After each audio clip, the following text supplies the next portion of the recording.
بسم اللہ الرحمن الرحیم. تو لاسٹ ٹائم ہم نے ڈسکس کیا تھا سوکریٹس کو، سقراط کو. سقراط آپ یوں کہہ لیں کہ فلسفیوں کا، خاص طور پہ یونانی فلسفیوں کا امام شمار ہوتا ہے. سقراط کو سمجھنے کے لیے کہ سقراط اصل میں کیا کہنا چاہ رہا تھا، یہ بہت ضروری ہے کہ ہم اس دور کے میجر کویسچنس کو ڈسکس کریں. اس دور کا سوال کیا تھا جس سوال کے اوپر سارا غور و فکر وہ لوگ کر رہے تھے. ہر زمانے کے سوالات ہیں، ٹھیک ہے، ہر زمانے کے اپنے سوالات ہوتے ہیں. فلسفی میں جب آپ فلسفہ پڑھتے ہیں تو کہا جاتا ہے کہ فلسفے میں دو سوال بہت بڑے سوال رہے ہیں. یعنی فلسفے کی 2500 سالہ تاریخ میں فلسفیوں کے نزدیک سب سے بڑے سوال جو دو بڑے سوال ہیں جس کے لیے وہ اپنا فلسفہ دیتے رہے، ان میں سے پہلا یہ ہے کہ وجود کیا ہے، اور دوسرا یہ ہے کہ علم کیا ہے. ٹھیک ہے، اب یہ جو تھوڑی سی میں شروع میں گفتگو کر رہا ہوں نا، اس کو تھوڑا غور سے سننا ہے. اس سے آپ کے اوپر مطلب یہ سارے فلسفے خوب اچھی طریقے سے کھلیں گے. آ گئے یار کیا مطلب بکواس ہے، وجود کیا ہے، یہ کیا سوال ہے وجود کیا ہے، وجود کیا ہے.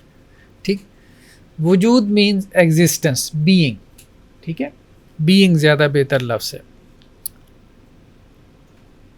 مطلب یہ سب کچھ ہمیں جو نظر آ رہا ہے، ریت کے ایک ذرے سے لے کے یونیورس کائنات تک، یہ سب کیوں ہے، کیسے ہے، کہاں سے ہے. دیکھیں ہمارے ہاں مذہب میں تو آسان سا جواب ہے نا، اللہ نے پیدا کر دیا. ٹھیک، یا اگر آپ لوگوں نے تھوڑی بہت سائنس پڑھی ہو تو سائنس میں کتنے بچوں نے کوئی سائنس پڑھی ہے؟ اچھا، وہ آپ نے ایٹم کا ماڈل پڑھا ہوگا. ٹھیک ہے، کہ سب چیزیں کس سے مل کے بنی ہیں؟ ایٹموں سے مل کے بنی ہیں. تو وجود کیا ہے کا ایک جواب یہ ہو سکتا ہے ماڈرن سائنس کی روشنی میں کہ جی ایٹم ہے ہم. پھر ایٹم کیا ہے؟ پھر یہ سوال ہوگا تو آپ کہیں کہ جی ایٹم نیوکلیس ہے اور اس کے ارد گرد الیکٹرانز گھوم رہے ہیں. اچھا، پھر سوال ہوگا نیوکلیس کیا ہے؟ جی اس کے اندر پروٹان ہے، نیوٹران ہے. پھر سوال یہ پیدا ہوگا کہ وہ کیا ہیں. ٹھیک ہے، مزید تو پھر آپ بتائیں کہ اب آگے وہ چلے گئے، وہ کیا ہے؟ وہ کوارکس ہیں. ٹھیک ہے، پھر آگے کیا ہے؟ کوارکس کیا ہے؟ چل رہے آپ. تو ایٹم بھی اتنا چھوٹا ہے کہ اس ظاہری آنکھ سے آپ اس کو نہیں دیکھ سکتے. تو وجود کیا ہے؟ مطلب چلے جائیں. مثال کے طور پہ یونانیوں میں کچھ فلسفیوں نے جواب دیا کہ وجود کیا ہے. وہ کہتے ہیں جی یہ سب پانی ہے. یعنی وجود کی ریالٹی کیا ہے، ہر چیز کی ریالٹی کیا ہے. کچھ یونانی فلسفوں نے کہا کہ ہر چیز جو ہے وہ اصل میں اس کی حقیقت پانی ہے. یعنی انسان بھی پانی ہے، یہ زمین آسمان یہ سب اصل میں پانی سے بنے. تو اصل کیا ہے، ریالٹی کیا ہے؟ پانی ہے. ویسے یہ بات کسی حد تک ٹھیک ہے کہ انسانی باڈی میں بھی پانی اچھی خاصی مقدار میں ہے. کتنا ہوگا؟ میرے خیال 70 پلس ہے کوئی. ہاں ٹھیک ہے. تو کچھ نے کہا کہ جی وجود کیا ہے، اس کا جواب انہوں نے دیا کہ جی وجود اصل میں ہوا ہے. ہر چیز کیا ہے؟ ہوا ہے. وجود سے مراد ہر چیز، ایوری تھنگ. ٹھیک ہے، اس کی بنیاد کیا ہے، اس کی ریالٹی کیا ہے. کچھ نے آ کے کہا کہ جی وجود کیا ہے، اصل میں وجود نا بیسیکلی حرکت کا نام ہے، موشن. کچھ نے کہا وجود کیا ہے، انہوں نے کہا اصل میں وجود بیسیکلی جو ہے وہ 4 عناصر، 4 ایلیمنٹس کا نام ہے. ٹھیک ہے، آگ، پانی، مٹی اور ہوا. یونانیوں میں یہ ایک نقطہ نظر عام ہو گیا تھا جو ان کے طبیعیات کے لوگ تھے، فزکس تھے، کہ ہر چیز 4 چیزوں سے مل کے بنی ہے، مٹی، پانی، آگ اور ہوا سے. ٹھیک ہے، تو اس طرح سے مختلف جوابات دیے جا رہے تھے جنہیں ہم ماہرین طبیعیات کہتے ہیں. وہ جواب دے رہے تھے. ایسے میں آ کے سقراط نے انٹری ماری ہے. ٹھیک ہے، تو سقراط نے جو کام کیا نا وہ بڑا زبردست کام ہے، بہت زبردست کام ہے. اس نے ان کا سوال ہی اڑا دیا. ٹھیک ہے، اس نے کہا سوال کا جواب تو بات کی بات ہے، پہلے تو ہم یہ ڈسکس کریں گے کہ یہ سوال اہم بھی ہے کہ نہیں ہے، یہ سوال ضروری بھی ہے کہ نہیں ہے، یہ سوال سب سے امپورٹنٹ ہے کہ نہیں ہے. اس نے کہا چلو دوڑ جاؤ, کوئی ضرورت نہیں سوال کی, بیکار کا سوال ہے جس کا جواب تم دینے بیٹھے ہوئی ہو. ٹھیک ہے, اس کو کہتے ہیں پیراڈائم شفٹ. ٹھیک ہے, آپ جو پہلے کے نظریات تھے بالکل اٹھا کے آپ پھینک دیں, ایسے پھینک دیں کہ جیسے جڑ سے اکھاڑ کے. اس نے سوال ہی بدل دیا, پیراڈائم شفٹ. اس نے کہا سب سے بڑا سوال یہ, اچھا چلیں ابھی ایک اور بات کر لیتے ہیں, پھر ہم آتے ہیں کہ اس نے اصل میں کیا بات کہی. اس سے پھر آپ کو جو پچھلی دفعہ ہم نے لیکچر دیا تھا نا, وہ سمجھنے میں آسانی رہے گی. یہ تو تھی ہمارے ہاں قدیم فلسفہ, قدیم فلسفہ جسے یونانی فلسفہ کہتے ہیں. پھر اس کے بعد ہمارے ہاں جو مڈل ایجز میں, قرون وسطیٰ میں جو مسلمانوں نے فلسفہ پیدا کیا, ابن سینا اور فارابی اور ابن رشد وغیرہ نے, اور پھر وحدت الوجود والے جتنے بھی تھے, ملا صدرہ وغیرہ اور ابن عربی وغیرہ, یہ سب اسی سوال کا جواب دیتے رہے کہ وجود کیا ہے. وحدت وجود بھی اصل میں کیا ہے, اسی سوال کا جواب تھا کہ وجود کیا ہے. ٹھیک ہے, کیونکہ اس نظریے کے اندر بھی آپ دیکھ رہے ہیں وجود کا لفظ آ رہا ہے. ماڈرن فلاسفی نے آ کے کہا کہ نہیں, یہ سوال جو ہے نا زیادہ اہم نہیں ہے کہ وجود کیا ہے. زیادہ اہم سوال یہ ہے کہ علم کیا ہے, what is knowledge. Modern philosophies جو ابھی جو ہے نا, ماڈرن فلاسفیز کا دور تقریباً شروع ہوتا ہے آج سے 400 سال 500 سال پہلے. یا یوں کہا جاتا ہے کہ ڈیکارٹ جو تھا نا, رینے ڈیکارٹ, یہ ماڈرن فلاسفی کا بانی جو ہے وہ شمار ہوتا ہے. انہوں نے آ کے سوال کو کہا کہ جی نہیں, وجود کیا ہے یہ دوسرا سوال ہوگا, پہلا سوال یہ ہے کہ علم کیا ہے. کیونکہ آپ نے وجود کے بارے میں جو بھی ڈسکشن کرنی ہے نا, وہ اصل میں کیا ہے, آپ کا علم ہے. تو پہلے آپ علم کو ڈیفائن کریں نا, اپنے علم سے ہی بتائیں گے کہ آپ وجود کیا ہے. سمجھ رہے ہیں بات؟ تو پہلے ہی بتائیں کہ علم کیا ہے, کیونکہ علم وجود سے پہلے کھڑا ہے. سمجھ رہے ہیں بات؟ تو انہوں نے کہا کہ پہلا سوال کیا ہے, علم کیا ہے. اور اس پہ بڑی لے دے ہوئی ہے, بڑی لے دے ہوئی ہے. دائرہ معارف جو اردو میں ہے, انسائکلوپیڈیا جو پنجاب یونیورسٹی نے پبلش کیا, وہاں آپ علم کی انٹری دیکھیں, وہاں چھوٹے چھوٹے مقالے ملتے ہیں.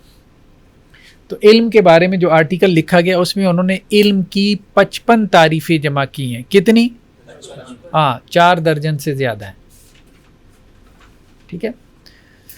امام شوکانی کو تو جانتے ہیں نا, علیہ الرحمہ, ان کی اصول فقہ پہ ایک بڑی اچھی کتاب ہے, کیا نام ہے؟ ارشاد الفحول. ارشاد الفحول میں انہوں نے ان تعریفوں کو سمرائز کیا ہے, اور کوئی میرے خیال میں 12-13 تعریفیں بنا دی. ٹھیک ہے. 12-13 تعریفیں بنانے کے بعد ہر تعریف پہ اعتراض کھڑا کر دیا, اس پہ یہ آبجیکشن, اس پہ یہ آبجیکشن, اس پہ یہ آبجیکشن. صحیح تعریف کیا ہے؟ اب میں کرتا ہوں صحیح تعریف کیا ہے. ٹھیک ہے. یعنی 2500 سال سے آپ یہی ڈیفائن کر رہے ہیں ابھی تک کہ علم کیا ہے. ٹھیک ہے.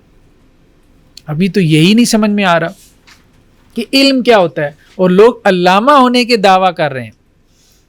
یہاں ساکریٹیز ہوتا ہے نا, سقراط, تو سقراط اگر کسی سے پوچھتا بھائی کیا کرتے ہو, وہ آگے سے کہتا معلم ہوں. اچھا, وہ کہتا وہی ہم نے ساکریٹیز میتھڈ پڑھا تھا نا, تو وہ پھر آگے سے پوچھتا ہاں بھائی معلم کسے کہتے ہیں؟ جو علم دیتا ہے. تو اس کا اگلا سوال ہوتا ہے اچھا علم کسے کہتے ہیں؟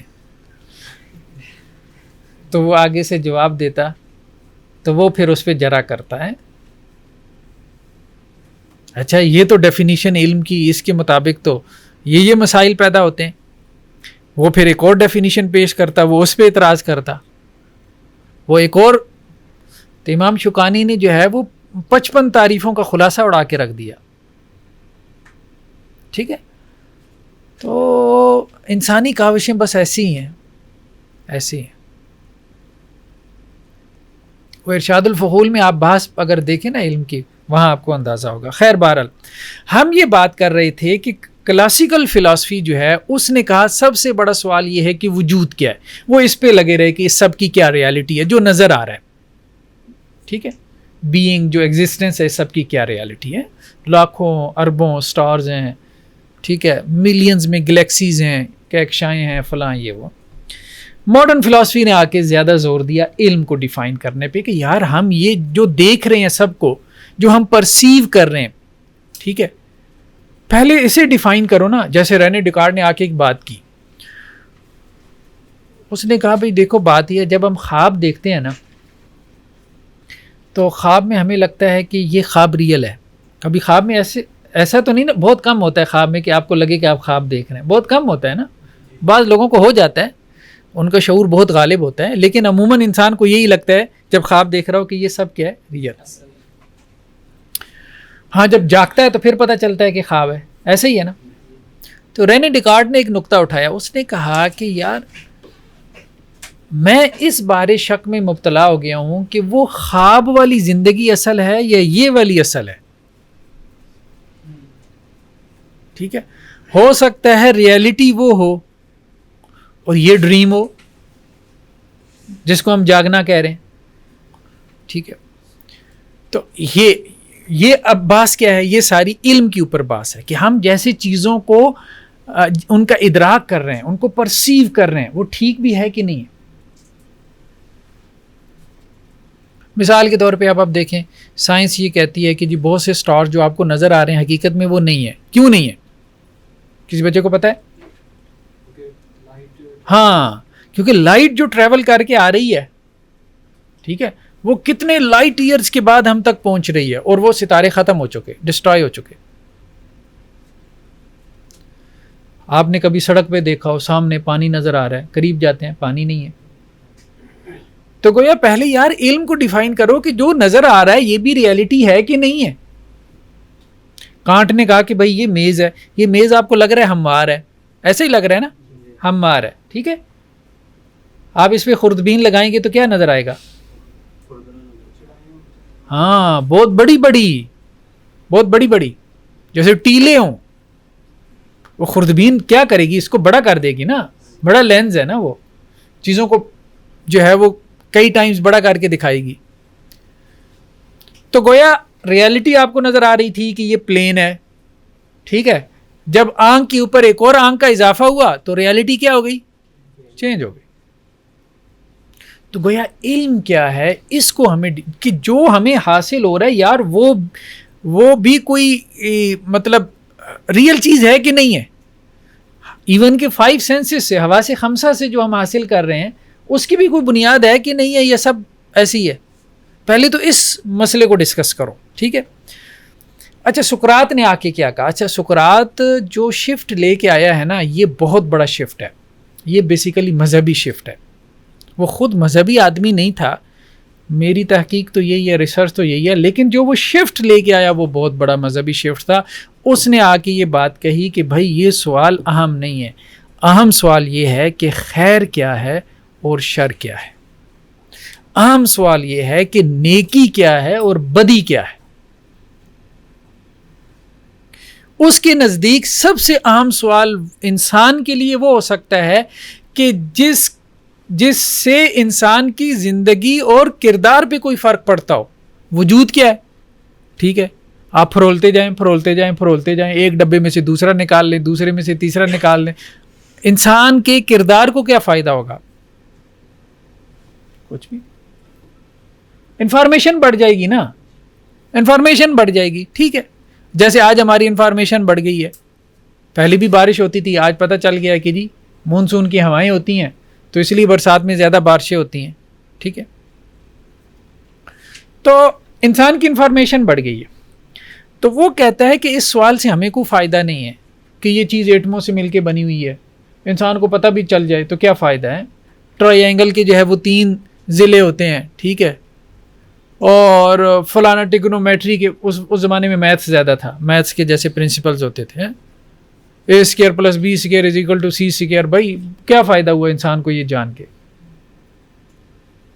تو وہ یہ کہتا تھا کہ سوال وہ اہم ہے جو انسان کی تعمیر میں، اس کی کریکٹر بلڈنگ میں، اس کی پرسنالٹی کی ڈیولپمنٹ میں اہم کردار ادا کرے. اور وہ سوال جو ہے وہ یہ ہے کہ خیر کیا ہے، شر کیا ہے، گڈ کیا ہے، ایول کیا ہے. جب اسے یہ پتہ چلے گا تو وہ خیر کا کام کرے گا، برائی سے بچے گا. اس سے اس کے اخلاق بہتر ہوں گے، اخلاق حسنہ پیدا ہوں گے. برے اخلاق سے وہ بچے گا، شخصیت کی تعمیر ہوگی. تو انسان کی جو مقصد زندگی ہے، پرپز آف لائف ہے، وہ پورا ہوگا. ٹھیک، تو اس لیے اس کا فلسفہ کہا جاتا ہے کہ اخلاقی فلسفہ ہے. یہی چیز جو ہے وہ بعد میں افلاطون نے بھی لی. اس سوال کو افلاطون نے بھی ایڈریس کیا، یعنی اس کی فلسفی میں بھی یہ آپ کو ایک بڑا سوال نظر آتا ہے. دیکھیں ہمارا جو مذہب ہے نا، ہمارا مذہب بھی کس سوال کو زیادہ ایڈریس کر رہا ہے؟ یہی سوال. آپ کا پورا قرآن کس سے بھرا ہوا ہے؟ قرآن یہ بتاتا ہے کہ علم کیا ہے، علم کی کیا ڈیفینیشن ہے، یا وجود کیا ہے، یا یونیورس کیا ہے، یا سائنس کے اصول بتاتا ہے. ٹھیک ہے، قرآن یہ بتاتا ہے خیر کیا ہے، شر کیا ہے، کیونکہ انسان سے سب سے زیادہ ریلیٹو جو چیز ہے وہ کیا ہے؟ خیر و شر ہے. تو اب آپ دیکھیں سقراط نے کیا کہا تھا کہ وہ کیا اس کا جملہ تھا، لاسٹ ٹائم ہم نے پڑھا تھا، آل ورچو والا کیا جملہ تھا، میرے ذہن سے نکل گیا، وہ لفظ ہی نکل گیا. ہاں، نالج از آل ورچو. ٹھیک ہے، کہ علم کیا ہے؟ نیکی ہے، اور جہالت کیا ہے؟ بدی ہے. یعنی سب سے بڑی بدی کیا ہے؟ جہالت ہے، اور سب سے بڑی نیکی کیا ہے؟ علم ہے. یا علم کو اس نے نیکی سے ڈیفائن کر دیا کہ علم اصل میں جاننے کا عمل نہیں ہے، علم اصل میں ہونے کا عمل ہے. ٹھیک ہے، علم یہ نہیں ہے کہ آپ کے ذہن میں صحیح بخاری محفوظ ہے، علم یہ نہیں ہے کہ آپ کے سینے میں قرآن موجود ہے. مطلب سقراط کی بات کو اگر آپ سمجھنا چاہیں مذہبی ٹرم میں، علم یہ ہے کہ قرآن پہ آپ کا کتنا عمل ہے. علم یہ ہے، یعنی وہ کہتے ہیں نا علم نیکی ہے، تو نیکی کیا ہے؟ عمل ہے. تو اس نے علم کو ڈیفائن کیا عمل کے ذریعے.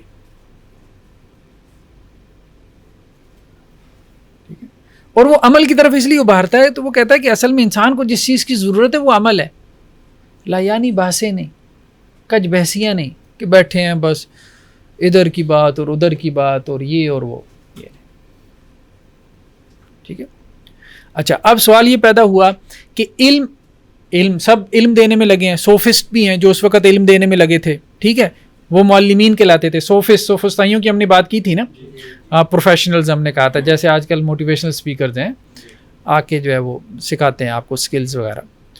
تو اب وہ بھی علم دینے میں لگے ہوئے تھے. تو اس نے کہا بھائی بات یہ ہے کہ علم سکھایا نہیں جا سکتا. پہلی بات تو یہ ہے کہ علم نیکی ہے، اور نیکی آپ سکھا نہیں سکتے، بلکہ نیکی کیا کر سکتے ہیں؟ انسان کے اندر موجود ہے. آپ انسان کو اس نیکی کی طرف متوجہ کر سکتے ہیں، اور آپ کو اس کی طرف متوجہ کیسے کرنا ہے اس کے لیے پھر اس نے میتھڈ دیا. اور وہ کیا ہے؟ وہ سوالات کا طریقہ کار ہے، جس کو ہم ساکریٹیز میتھڈ کہتے ہیں، کہ آپ بندے سے سوال کریں اور سوال کر کر کے آپ اس کو نیکی پہ مجبور کر دیں.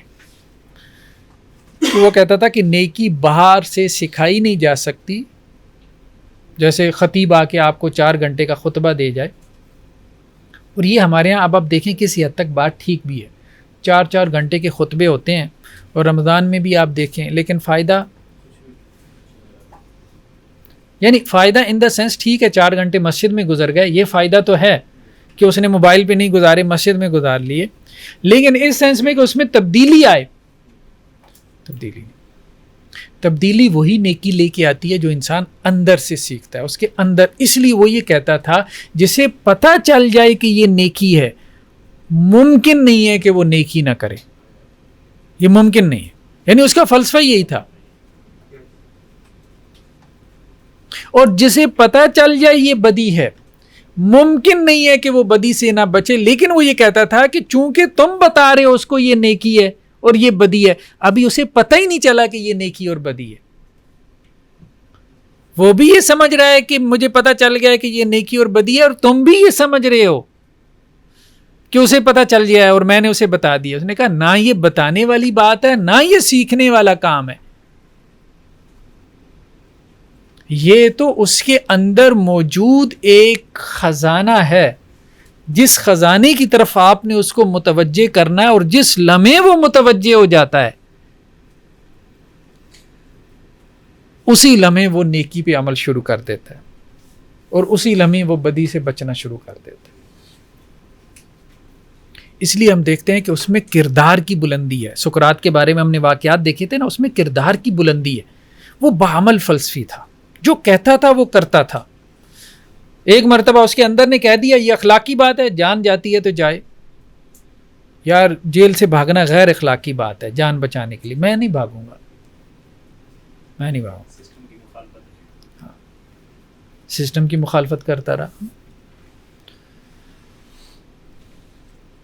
تو اچھا، ایک یہ ابھی سقراط تو واضح ہو گیا نا، ہم نے کہا تھا سقراط کی بیسیکلی فلاسفی یہ تھی، اور اس کا یہ جو ساکریٹیز میتھڈ ہے نا، یہ کہیں کہیں استعمال کر لیا کریں۔ ہم یہ اس لیے پڑھ لیں کہ ہم اس کو اپنے اس میں لے کے آئیں، ٹھیک ہے، مطلب اپنے فریق مخالف کے ساتھ، مد مقابل کے ساتھ۔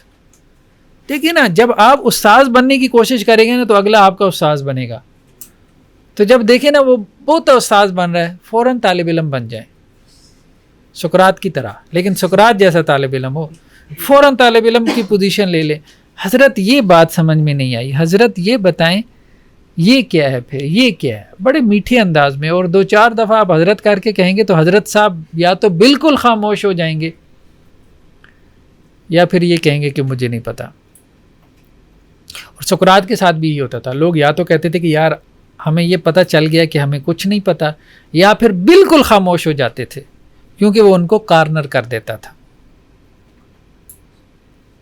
ٹھیک ہے، کارنر کونے میں لگا دیتا۔ ٹھیک، تو جب کوئی آپ کو کہے کہ یار قرآن کی آیت کا ترجمہ غلط کیا ہے، اچھا تو آپ کر دیں، حدیث کا ترجمہ آپ نے صحیح نہیں کیا تو آپ بتا دیں کیا صحیح ترجمہ ہو سکتا ہے۔ تو پھر جب وہ کرے تو پھر آپ اس کے اوپر کویسچن کریں۔ اب آپ نے اس کو کٹہرے میں کھڑا کر لیا، ٹھیک ہے، جسے کہتے ہیں کہ اب آپ اس کے گراؤنڈ پہ کھیل رہے ہیں، اور کچھ نہ صحیح اس کا گراؤنڈ تو خراب کریں گے نا، ٹھیک ہے۔ اچھا، بہرحال آج ہم نے دیکھنا ہے افلاطون کو، ٹھیک ہے جی، افلاطون کو کہتے ہیں جی پلیٹو، انگریزی میں کیا کہتے ہیں؟ پلیٹو۔ سقراط کو کیا کہتے ہیں؟ ساکریٹس۔ تو پلیٹو جو ہے یہ شاگرد ہے سقراط کا، ویسے تو سقراط کے اور بھی بڑے شاگرد ہیں، لیکن بہرحال معروف یہ ہے۔ اچھا، اس کی 1 منٹ آپ کو میں چلیں، بہرحال یہ سارا ڈسٹرب ہو جائے گا، پھر ویسے ہی لکھ لیں۔ اس کی پیدائش جو ہے 427 میں کہا جاتا ہے، کچھ نے 28 بھی لکھی ہے، کچھ نے 24-23 بھی لکھی ہے، لیکن زیادہ معروف یہی ہے 427 سے 347 قبل مسیح، BC جسے ہم کہتے ہیں۔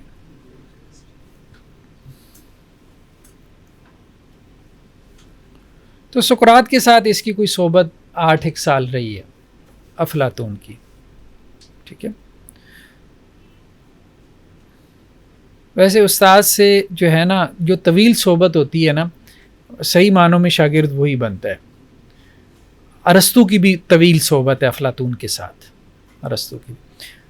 تو سقراط کے بڑے شاگرد ہوں گے، لیکن افلاطون جیسا نہیں ہے، ٹھیک۔ تو افلاطون کی جو بیسیکلی فلاسفی ہے، یا اس کا جو بیسیکلی آئیڈیا ہے، جیسے ہم نے سقراط کے بارے میں کہا کہ اس نے اصل میں اپنا ایک میتھڈ دیا، ساکریٹیز میتھڈ دیا، یا اس نے نیکی کا ایک کانسیپٹ دیا، خیر کا ایک کانسیپٹ دیا، اور نیکی کی اہمیت کو اجاگر کیا اس نے انسانی زندگی میں یا فلسفے میں۔ اب بھی فلسفے میں یہ سوال اہم ہے، خیر کیا ہے، شر کیا ہے، اور کون تعین کرے گا کہ یہ خیر ہے، یہ شر ہے، ٹھیک ہے۔ ظاہر بات ہے وہ تو مذہب کو نہیں مانتے نا، ہم تو آرام سے کہہ دیتے ہیں بھائی معروف کیا ہے، منکر کیا ہے، کون بتائے گا؟ خدا نے بتا دیا، وحی نے بتا دیا، آسان ہے ہمارے ہاں تو اس کویسچن کا جواب۔ لیکن جو مذہب کو نہیں مانتے، اب ان کے ہاں کیسے طے ہوگا تو ٹھیک ہے، وہ پھر ان کے یہاں مختلف فلسفے ہیں. ٹھیک ہے، اب جیسے سقراط نے فلسفہ دیا کہ بھئی کیسے طے ہوگا، وہ تو کہتا ہے تمہارے اندر موجود ہے.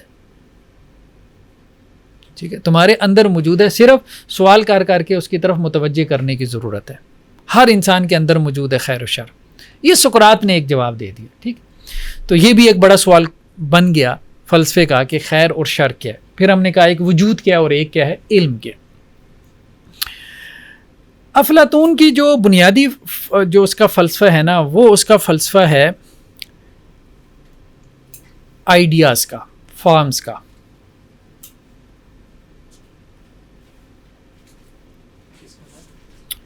Ideas, world of ideas.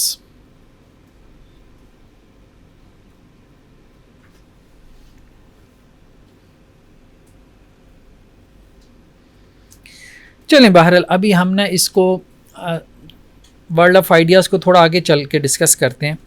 یہ جو آپ کے سامنے نظر آ رہا ہے یہ کچھ تھیریز ہیں، یہ افلاطون نے دی ہیں. ٹھیک ہے، تھیری تو سمجھتے ہیں نا، ایک نقطہ نظر آپ کہہ لیں. ٹھیک ہے، جس کو منظم انداز میں پیش کیا گیا، آرگنائز فارم میں. سب سے پہلے تھیری آف سیلف. سیلف کسے کہتے ہیں؟ انسان خود. ٹھیک ہے، انسان خود. فلسفے میں ایک بڑا سوال جو ہے وہ ہیومن نیچر کے بارے میں بھی ہوتا ہے. نیچر کیا ہے؟ ٹھیک ہے، اور خاص طور پہ ہیومن نیچر، یا آپ یوں کہہ لیں کہ انسان کیا ہے. مثال کے طور پہ اگر یہ سوال ہو انسان کیا ہے، انسان کو ڈیفائن کریں. انسان کیا ہے؟ تو منطقی کیا کہتے ہیں؟ انسان کیا ہے؟ حیوان ناطق، مثال کے طور پہ.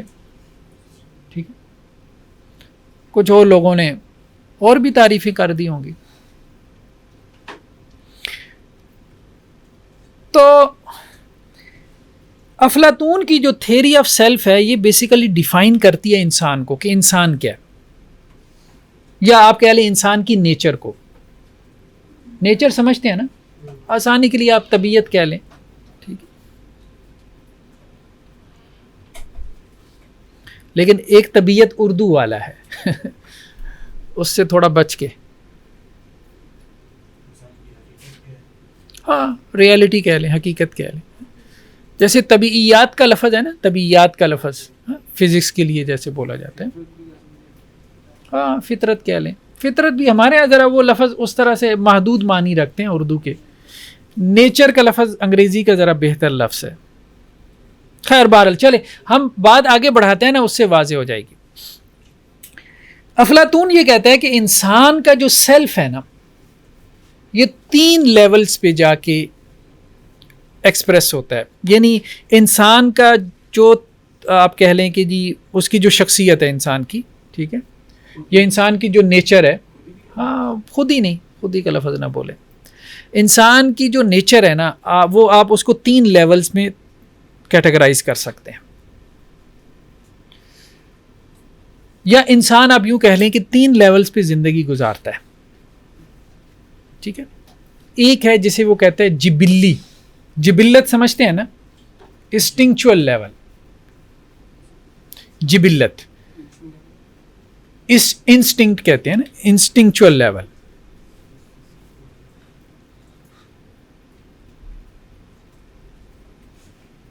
جبلت کسے کہتے ہیں؟ ہاں، عادت ذرا تھوڑا سا عربی میں جبلت کہتے ہیں جس کے اوپر انسان پیدا ہو. یعنی وہ خواص، وہ خصلتیں جنہیں لے کے انسان پیدا ہوا ہے. ٹھیک ہے، مثال کے طور پہ کچھ خواہشات ہیں جو ہم لے کے پیدا ہوئی ہیں. جبلت میں جیسے کیا آ جاتا ہے؟ بھوک، آپ کی ہنگر. انسان کی جبلت ہے نا، بھوک ہے. ٹھیک ہے، اس کو اس لیے بھی کہتے ہیں کہ یہ بار بار لوٹ کے آتی ہے. جبلتیں وہ ہوتی ہیں، وہ خصلتیں ہیں جو بار بار لوٹ کر آتی ہیں، اور وہ انسان کا لازمی خاصہ ہے. ٹھیک ہے، اس کے بغیر آپ انسان کو ڈیفائن نہیں کر سکتے. ہر انسان کے اندر جبلتیں موجود ہیں.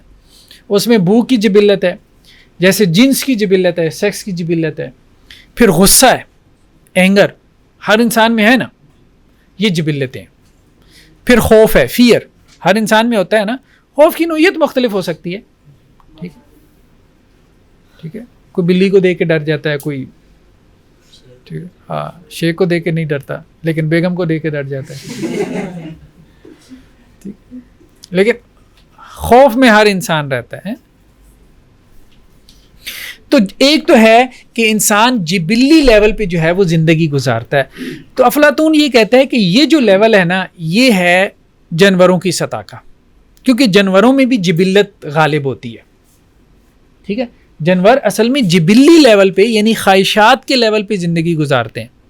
مطلب جانوروں کی زندگی کیا ہے, کھایا پیا سو گئے, یہی ہے نا بس, یا آگے افزائش نسل کے لیے کوئی ٹھیک ہے جوڑا تلاش کر لیا, یہی ہے, اور ان کی زندگی کا کوئی مقصد تو نہیں. دوسرا جو ہے وہ افلاطون یہ کہتا ہے, یہ اس کی ہم تھیوری آف سیلف پڑھ رہے ہیں کہ تھیوری آف سیلف کے تحت 3 چیزیں آتی ہیں کہ انسان کو اگر ہم ڈیفائن کریں تو انسان اپنی نیچر کے اعتبار سے 3 لیولز پہ زندگی گزارتا ہے یا اپنے سیلف کو ایکسپریس کرتا ہے. ایک تو جبلی سطح پہ, دوسرا وہ کہتا ہے جذباتی سطح پہ, ایموشنل لیول, یعنی انسان جذبات کا بھی مجموعہ ہے. یعنی آپ کہیں نا کہ انسان کیا ہے, تو انسان کچھ جبلتیں ہیں, کچھ جذبات ہیں. جذبات بھی ہیں نا, نرا خواہشات تو نہیں ہے. جذبات میں کیا آتا ہے, محبت ہے, نفرت ہے, ٹھیک ہے, یہ سب جذبات میں آ جاتے ہیں جنہیں ہم ایموشنز کہتے ہیں. ٹھیک ہے, تو انسان جو ہے وہ ایک ایموشنل بینگ بھی ہے.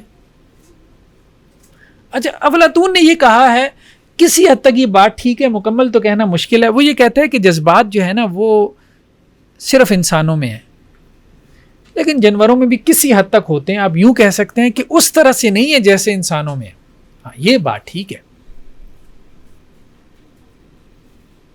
انسان کا بچہ جس طرح سے بھاگا چھوڑ کے روتا ہے, جانور کا بچہ رو سکتا ہے؟ نہیں رو سکتا. ٹھیک ہے, تو دوسرا جو ہے وہ ایموشنل سطح پہ ہم زندگی گزارتے ہیں. یعنی ایک تو ہم اپنی لائف میں اپنی جبلتیں پوری کر رہے ہیں. سارے لوگ اس میں لگے ہیں نا, او بھائی کیوں جاب کرتے ہیں, ٹھیک ہے, ٹھیک ہے, ضروریات زندگی پوری کریں, ہیں شادی وادی کریں, ٹھیک ہے, کھائیں پئیں, اور پھر اس کے بعد ایموشنل لیول ہے. ٹھیک ہے, ایموشنل لیول میں انسان شادی میں اس کی جو ہے وہ ایک ایموشنل اٹیچمنٹ ہوتی ہے, محبت کی ضرورت پوری ہوتی ہے, بچوں کے ساتھ پوری ہوتی ہے. پھر اس کی نفرت کی ضرورتیں ہیں وہ, ٹھیک ہے, نفرت بھی اس کی جو ہے وہ کیا ہے, وہ کہاں پہ جا کے پوری کرتا ہے, رشتہ داروں میں بھی کرتا ہے. خیر آج کل تو مخالف جو پولیٹیکل پارٹی ہوتی ہے وہاں پہ بھی کر لیتا ہے, مخالف مسلک میں بھی جا کے کر لیتا ہے جہاں موقع ملے. ٹھیک ہے, اور پھر مخالف مذہب کے ساتھ بھی جا کے پوری کر لیتا ہے. تو دوسرا انسان کیا ہے, انسان جو ہے وہ جذبات ہے, جذبات کا مجموعہ ہے. ٹھیک ہے, اور جذبات میں قربانی بھی آ جاتی ہے, ایثار بھی آ جاتا ہے. یہ سب جذبے ہیں نا, جسے ہم افعال القلوب کہتے ہیں, ایکشنز آف دی ہارٹ ہیں. وہ دوسروں کے لیے قربانی دیتا ہے, ایثار کرتا ہے. تو وہ کہتا ہے کہ یہ جبلی سطح سے بلند سطح ہے. ٹھیک ہے, سب سے نچلی سطح کیا ہے کہ انسان جو ہے جبلی سطح پہ صرف زندگی گزار رہا ہو, بس کھایا پیا ڈکار مارا اور سو گئے. پھر اس کے بعد ایک لیول آتا ہے کہ لوگ ایموشنل لیول پہ زندگی گزارتے ہیں, جذباتی ہیں, لوگوں سے محبت رکھ رہے ہیں, لوگوں سے نفرت بھی کر رہے ہیں, لوگوں کے لیے ہمدردی کا جذبہ بھی ہے, لوگوں کے لیے قربانی ایثار کا جذبہ بھی ہے. یہ کہہ رہا ہے اس سے اگلا لیول. تیسرا لیول وہ کہتا ہے ریشنل, عقلی سطح, ریشنل لیول. ٹھیک ہے, تو ریشنل لیول پہ بھی انسان کیا کرتا ہے, اپنے آپ کو ایکسپریس کرتا ہے. اچھا, وہ کہتا ہے یہ سب سے اعلیٰ سطح ہے, یہ سب سے اعلیٰ سطح ہے جس کے اوپر انسان زندگی گزارے یا اس کو گزارنی چاہیے, عقلی سطح پہ, ریشنل ہو کے.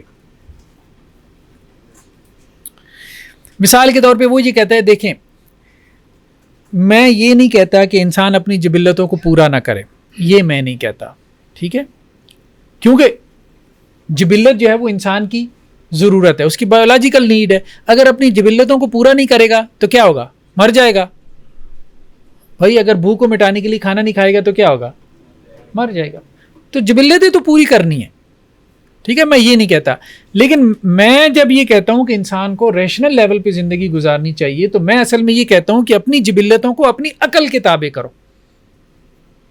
جیسے ہم کہتے ہیں نا کہ اپنی جبلتوں کو کس کے تابع کرو, وہی کے تابع کرو, مطلب ہمارا مذہب کا بیانیہ یہ ہوتا ہے نا. ٹھیک ہے, تو اب وہ تو وہی کو نہیں مانتے نا, تو انہوں نے دیکھیں ایک پورا نظام بنایا نا پھر, تو وہ کیا کہہ رہا ہے کہ جی آپ اپنی جبلتوں کو کیا کریں, عقل کے تابع کریں. اور وہ کہتے ہیں اس کی دلیل کیا ہے, اس کی دلیل وہ یہ کہ اچھا اس پہ کافی اچھا لیکچر جو ہے نا افلاطون کے اوپر, اچھے لیکچرز ان کے ہیں, عبد الوہاب سوری صاحب کے, اگر آپ کو مل جائے نا یوٹیوب پہ تو وہ بھی دیکھیں, انشاءاللہ سے اس سے بھی کافی فائدہ ہوگا. اگرچہ وہ انگریزی زیادہ بولتے ہیں, اگر انگریزی اچھی نہیں ہے تو مشکل ہو جائے گا, لیکن پھر بھی کوشش کریں. عبد الوہاب سوری صاحب ہیں, کراچی میں ان کے جو ایک ڈپارٹمنٹ ہے نا کراچی یونیورسٹی میں فلسفے کے ڈپارٹمنٹ کے چیئرمین رہے. اور پھر ایک ڈاکٹر شاہد مختار صاحب ہیں, ان کی کتاب ہے افلاطون کے نام سے, وہ کتاب دیکھ لیں آپ کو مل جائے گی, آرکائیو پہ پڑی ہوگی. افلاطون کے نام سے ڈاکٹر شاہد مختار صاحب کی کتاب ہے.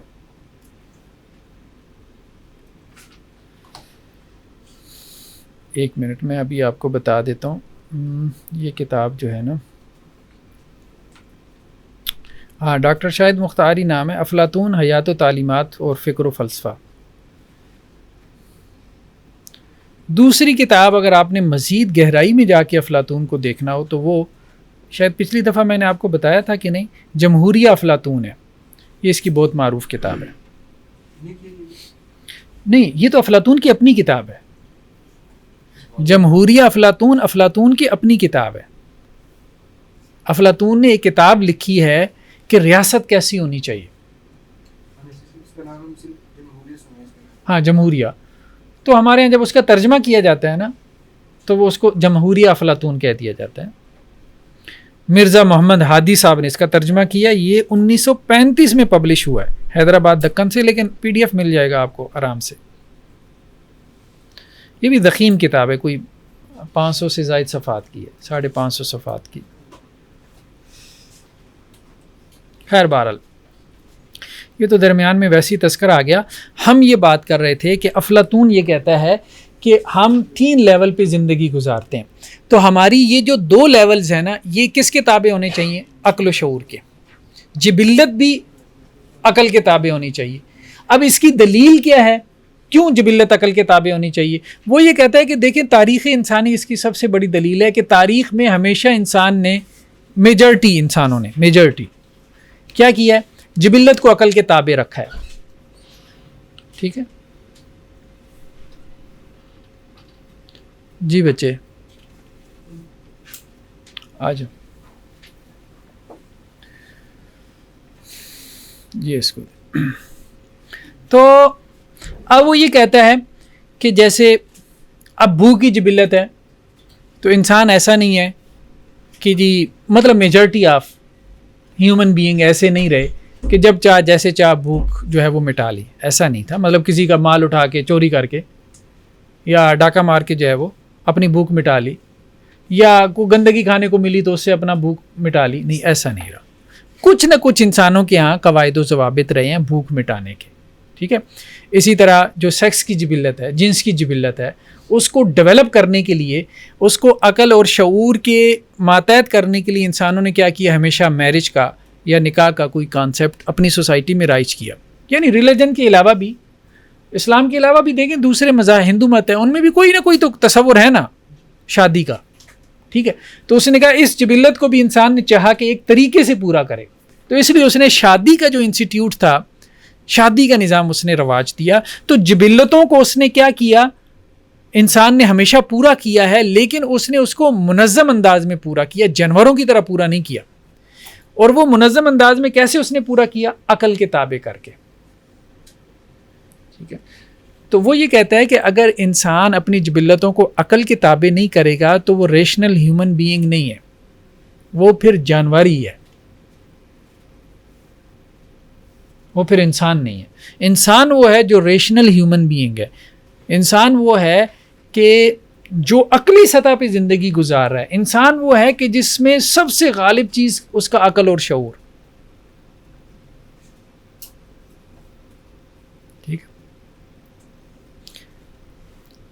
اب جیسے دیکھیں نا کہ افلاطون اگر آج کل آ جائے کہیں ولیمے کی دعوت پہ، ٹھیک ہے، اور آواز لگے کہ کھانا کھل گیا ہے، ٹھیک ہے، اور لوگوں کو دیکھے کہ کس طرح دوڑ رہے ہیں بریانی کی پلیٹوں کی طرف، اور کس طرح سے کھانا جو ہے وہ رول رہا ہے، تو وہ کیا کہے گا؟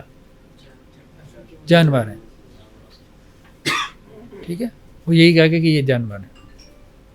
وہ کہے گا بھائی کھانے سے میں منع نہیں کر رہا، کھانا کھاؤ لیکن سلیقے سے کھاؤ، اس طرح سے نہیں.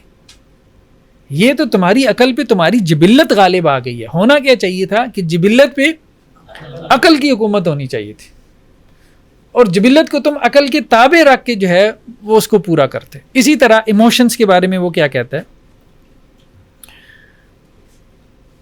ایموشنز کے بارے میں وہ کہتا ہے کہ اس کو بھی عقل کے تابع ہونا چاہیے، جذبات کو بھی عقل کے تابع ہونا چاہیے، ٹھیک ہے. وہ کہتا ہے کہ اگر آپ کے جذبات عقل کے تابع نہیں ہوں گے نا تو لوگ آپ کو کیا سمجھیں گے؟ اب نارمل ہے. جیسے اگر آپ کی جبلت آپ کے عقل کے تابع نہیں ہے، جانوروں کی طرح آپ کھانا کھا رہے ہیں، تو سوسائٹی میں آپ کی اہمیت کیا ہو جاتی ہے؟ کم ہو جاتی ہے. جو بندہ جانوروں کی طرح کھانا کھاتا ہو، ٹھیک ہے، تو آپ کے دل میں اس کی اہمیت کم ہو جائے گی نا، یا لوگوں کے دلوں میں اہمیت کا، یار کیا ہے اس کو کیا مسئلہ ہے، انسانوں کی طرح نہیں کھا رہا. ٹھیک. یہاں پہ نا پتہ نہیں اب آپ کی کلاس کے کچھ بچے تھے، کون تھے، تو خیر بہرحال توجہ دلانے کے لیے کہہ رہا ہوں کہ بسکٹ کھا کے نا شاپر نہ پھینک کے جایا کریں. اب یہ بھی کیا ہے، یہ آپ ایک جبلت تو پوری کر رہے ہیں لیکن آپ اس کو جو ہے وہ عقل کے تحت پوری نہیں کر رہے، اس کا تاثر اچھا نہیں پڑے گا. ٹھیک ہے، تو جبلتوں کو پورا ضرور کریں. اور یہ چیزیں میں ابھی آپ کو بتا رہا ہوں، ابھی آپ باہر مارکیٹ میں جائیں گے، سوسائٹی میں جائیں گے، بڑا فرق پڑتا ہے. پچھلے دنوں میں نے ایک یونیورسٹی میں انٹرویوز کیے، یقین مانیں جو لوگ انٹرویوز کے لیے آتے ہیں تو وہاں یہ بھی نوٹ کیا جاتا ہے کہ اس نے ٹوپی پہنی ہے تو ٹوپی کس طرح سے پہنی ہوئی ہے. ٹھیک ہے، تو لوگ باہر بہت پروفیشنلز ہیں، بہت پروفیشنلز ہیں. اب ہمارے یہاں مثال عام ایک مثال بیان کر رہا ہوں، آپ کی نہیں بیان کر رہا، ہمارے یہاں، اور ہم سب لوگ اس سے اریٹیٹ ہوتے ہیں.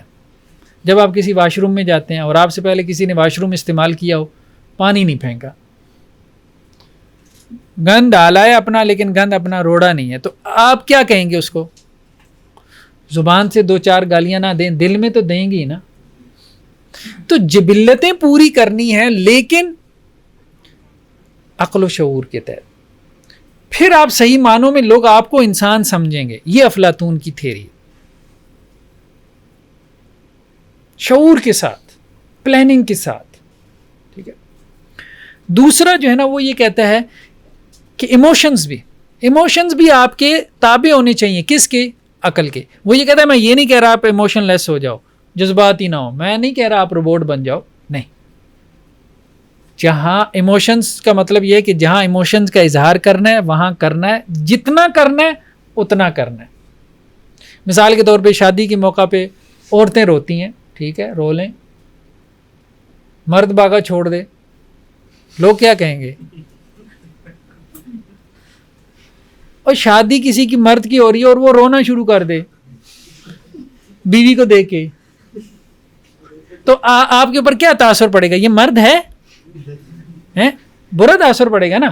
اب رونا ایک ایموشن ہے نا، وہ کہے یار میں بھی انسان ہوں، میں بھی تو انسان ہوں، مجھے بھی تو تکلیف ہوتی ہے.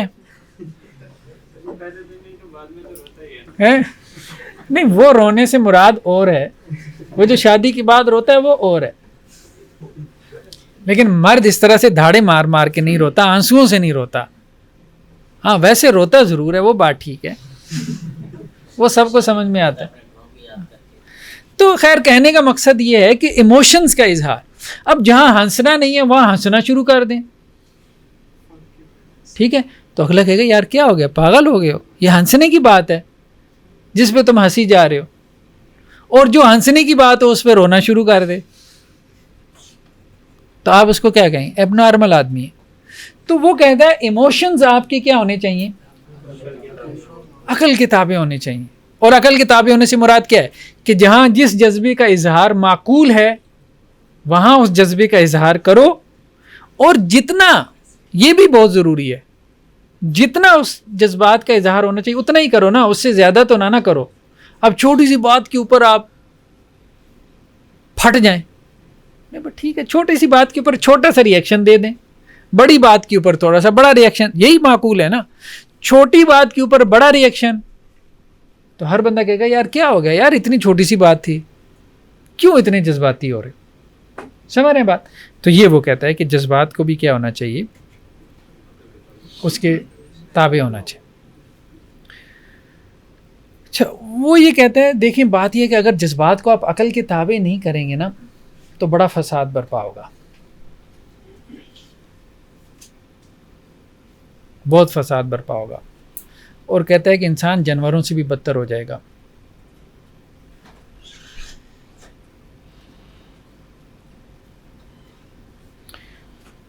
جانور جو ہے کھانا کھا کے جو ہے وہ تکبر کا اظہار نہیں کرتا، پیٹ بھر گیا نا، بھوک کی جبلت ہے اس نے پوری کر لی، لیکن وہ جبلت پوری کرتی ہوئی جانور تکبر نہیں کرتا، ٹھیک ہے، شیر نے کھا لیا باقی چھوڑ دے گا، دوسروں کے لیے چھوڑ دے گا، لیکن انسان آپ کو نظر آئے گا کہ وہ تکبر بھی کر رہا ہے، ٹھیک ہے۔ سیکس کی جبلت ہے، جانور کے ہاں بھی آپ کو کچھ اصول و ضوابط نظر آئیں گے۔ عمر کا چھوٹا جانور ہوگا اپوزٹ جینڈر، وہ اس کے ساتھ تعلق نہیں قائم کرے گا، لیکن انسان ہے بچے کو بھی ابیوز کر دے گا۔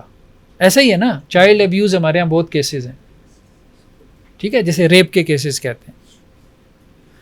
تو وہ کہتا ہے کہ انسان جو ہے وہ جانوروں سے بھی بدتر ہو جاتا ہے، جانوروں سے بھی بدتر ہو جاتا ہے اگر اس کے ایموشنز جو ہیں، ایموشنز اس کی وہ اب ڈیفائن کر رہے ہیں نا انسان کو، یعنی ایموشنز آپ نکال نہیں سکتے، جبلتیں نہیں نکال سکتے، ایموشنز نہیں نکال سکتے، وہ کہہ رہا ہے یہ سب ضروری ہے، لیکن ایک انسان اس وقت معتدل انسان کہلائے گا یا انسان کہلائے گا جب یہ سب اس کی عقل کے تابع ہوگا اور وہ ریشنل ہیومن بینگ ہوگا۔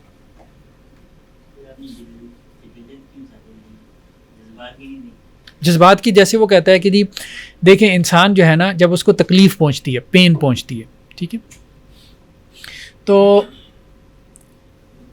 جس طرح باپ سے وہ ریئیکٹ کرتا ہے نا ماں سے، اس طرح وہ باہر دشمن سے نہیں کرتا۔ اب آپ سمجھیں، یعنی ایک پین آپ کو پہنچی ہے باہر کسی اجنبی سے تو آپ اس پہ کتنا ریئیکٹ کریں گے؟ وہی پین اگر آپ کو اپنے باپ سے پہنچی ہے تو آپ کا ریئیکشن کتنا ہوگا؟ بہت کم ہوگا۔ تو وہ کہتا ہے کہ انسان اس چیز کو سمجھتا ہے کہ ہر جگہ ایک طرح سے اس نے ریئیکٹ نہیں کرنا، تو گویا یہ اس کے جو ایموشنز ہیں یہ سب کو کون وہ کر رہا ہے، ریگولرائز کون کر رہا ہے؟ اس کی عقل کر رہی ہے کہ کہاں کس جگہ کس رشتے کا خیال اور پاس رکھتے ہوئے اپنے جذبات کا اظہار ہو سکتا ہے۔ اپنے باپ کی بہت سی باتیں نظر انداز کر جائے لیکن دوست کی نہ کرے، یا دوست کی کر جائے اجنبی کی نہ کرے، ٹھیک ہے۔ تو جہاں تعلق زیادہ ہوتا ہے وہاں آپ زیادہ چھوٹ دے دیتے ہیں نا، اور جہاں تعلق نہیں ہوتا وہاں زیادہ پکڑتے ہیں۔ دیکھیں نا ہمارے مسلکوں میں جتنا برا بلا کہا جاتا ہے، ٹھیک ہے، لیکن ابھی تک یہ کم از کم یہ چیز تو موجود ہے نا کہ اپنے استاذ کے خلاف جو ہے نا وہ جذبات کا اظہار نہیں کرتے، شاگرد نہیں کرتے، بھلے جتنا بھی اختلاف رکھتے ہوں۔ اور استاد سے پہاڑ جیسی غلطی بھی ہو جائے گی نا تو کیا کرے گا؟ اس کو چھپائے گا، لیکن دوسرے عالم سے اگر چھوٹی سی بھی غلطی ہو جائے گی تو اس کو پہاڑ جتنا بنا کے کیا کرے گا؟ اپنی اس غیرت ایمانی میں، ٹھیک ہے۔ تو یہ سارے یہ جو رشتے ہیں وہ ان رشتوں کو سمجھتا ہے بغیر کسی کے سمجھائے، وہ سمجھتا ہے اور وہ ان کو ہینڈل کر رہا ہوتا ہے۔ ہر جگہ وہ ایک طرح سے نہیں چل رہا ہوتا ہے، ایموشنز ہر جگہ انسان نے ایک طرح سے نہیں چلائی ہوئی ہے، ٹھیک ہے، اس کے اپنے پیمانے ہیں جن کے اوپر وہ ماپتا رہتا ہے۔ وہ صحیح غلط ہو سکتے ہیں، وہ بات کی بات ہے، لیکن افلاطون یہ کہتا ہے کہ یہ ایموشن جو آپ کے ہیں ان کو تابع ہونا چاہیے عقل کے، ٹھیک ہے۔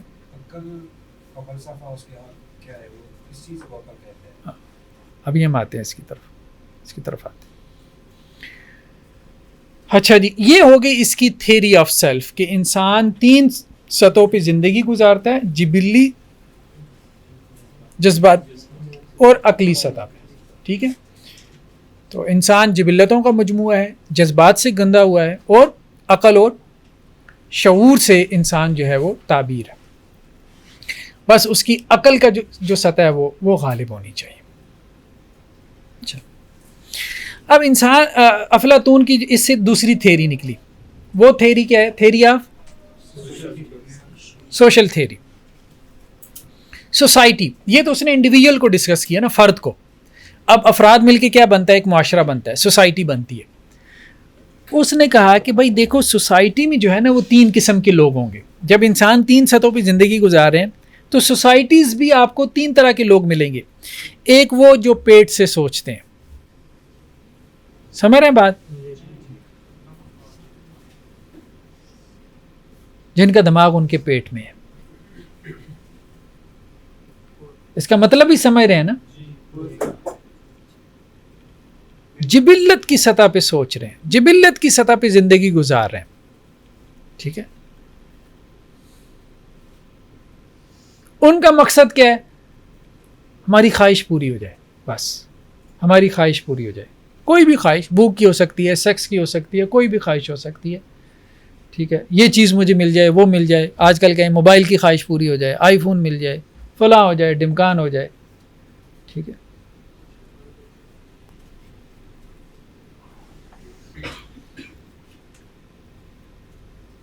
یہ بھی کہ میری سیلفی اچھی آ جائے، یہ بھی تو ہے نا.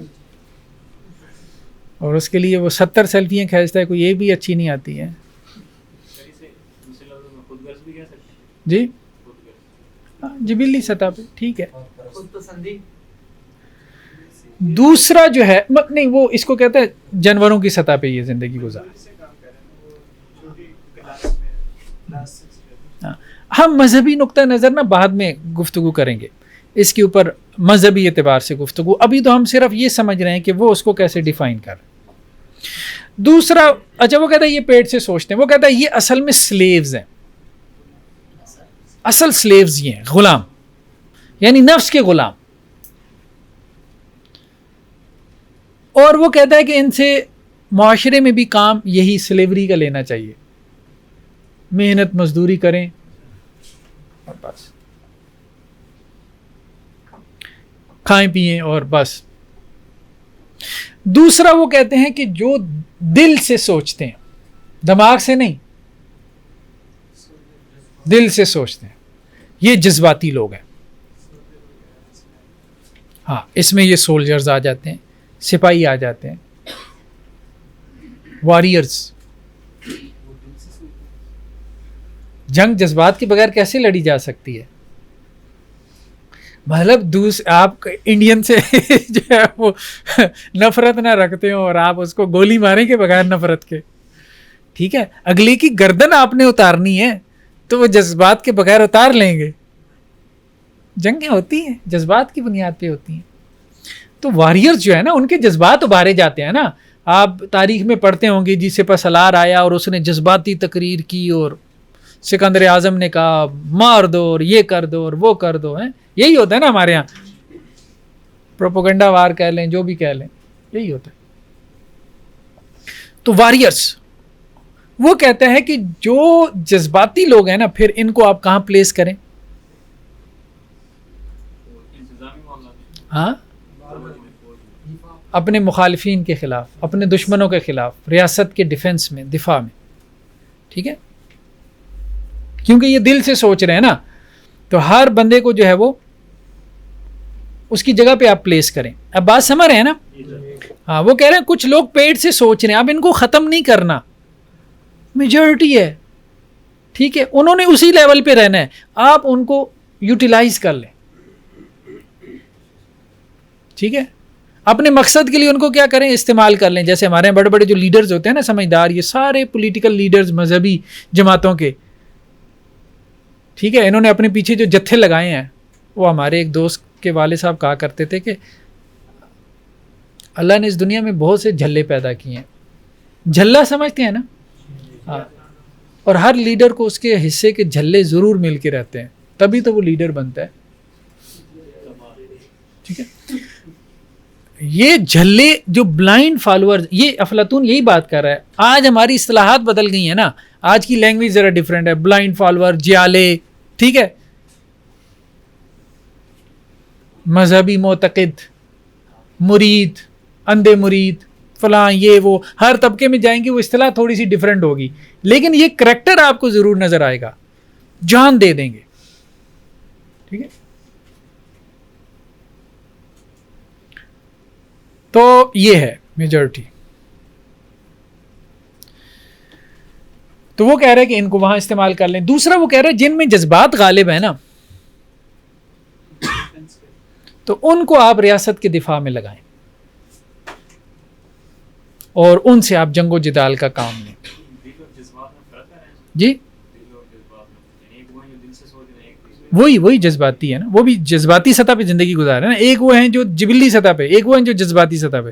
جو جذباتی سطح پہ زندگی گزارے ہیں وہ دل سے سوچ رہے ہیں, جو دل سے سوچ رہے ہیں وہ جذبات سے گندا ہوا انسان ہے, یعنی جس میں جذبات کا پہلو غالب ہے. جس میں جبلت غالب ہے اس کو تو آپ لگا دینا, یہ اپنے کام شام لیں, اس سے خوب ٹکا کے کام لیں. ٹھیک ہے, وہ کہتا ہے اسے غلام سمجھ کے اس سے کام لیں. کیوں؟ کیونکہ آپ عقل مند ہیں, آپ کا یہ حق بنتا ہے. ٹھیک. دوسرا جو جبلی سطح پہ ہیں تو ان سے آپ ڈیفنس کا کام لیں, ان کے حساب سے جنگ و جدال کا, کیونکہ گریکس اس وقت ہم نے کہا تھا جنگوں میں بڑے آگے تھے. یہ ایتھنز وغیرہ, سکندر اعظم نکلا ہے پھر اس نے دنیا کو فتح کرنے کی کوشش کی ہے. تو یہ یہاں سے آپ دیکھ لیں کہ وہ اپنی پولیٹیکل تھیوری جو ہے اس کو بھی اسٹیبلش کر رہے ہیں نا. آپ بات سمجھ رہے ہیں؟ ہاں.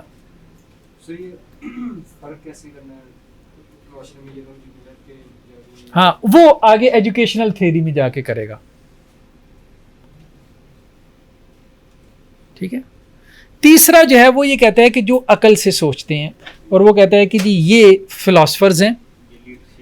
ہاں, یہ فلاسفرز ہیں, یہ اصل میں رول کریں گے. حکمران صرف یہ ہو سکتا ہے, نہ پہلا طبقہ حکمران ہو سکتا ہے جو پیٹ سے سوچ رہا ہے, جو خواہشات کا جو ہے وہ غلام بنا ہوا ہے, خواہشات کے تابع ہے, نہ دوسرا طبقہ جو جذباتی ہے جس پہ جذبات غالب ہیں, نہ وہ حکمران ہو سکتا ہے.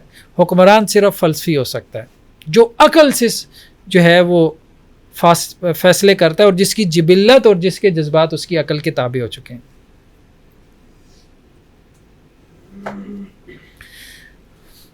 اب سوال یہ پیدا ہوا, نیکسٹ سوال, کہ اب بھائی یہ کیسے تعین ہوگا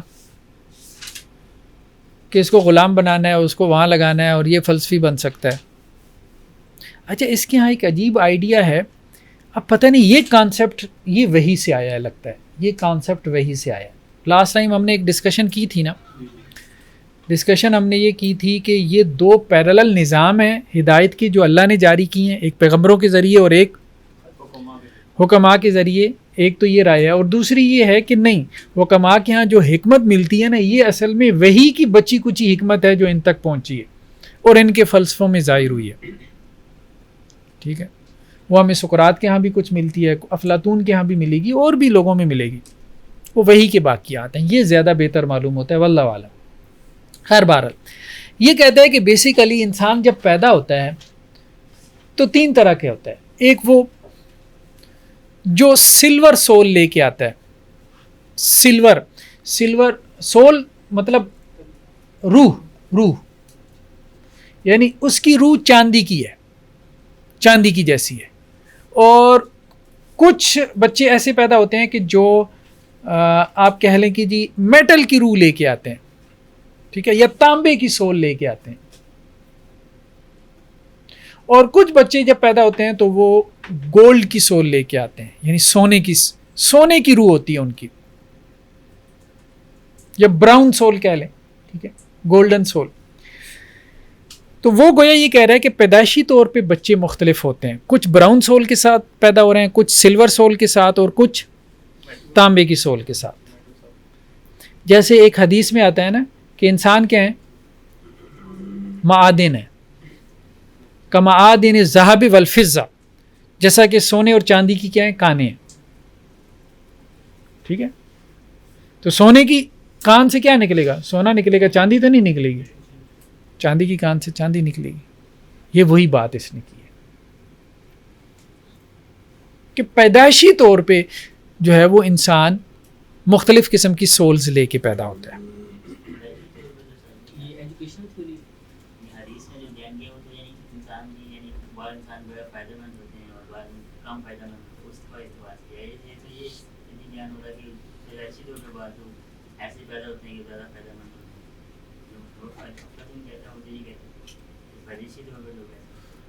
نہیں دیکھیں وہ جو الفاظ ہیں نا حدیث کے، خیارم فی الجاہلیت خیارم فی الاسلام، اس سے کیا مراد ہے؟ ٹھیک ہے، وہ پیدائشی طور پہ بہتر تھا، وہ جاہلیت میں بھی بہتر تھا.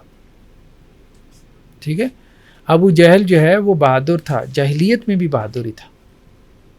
بہادری ایک صفت ہے جو کافر ہونے کے باوجود اس کے اندر تھی.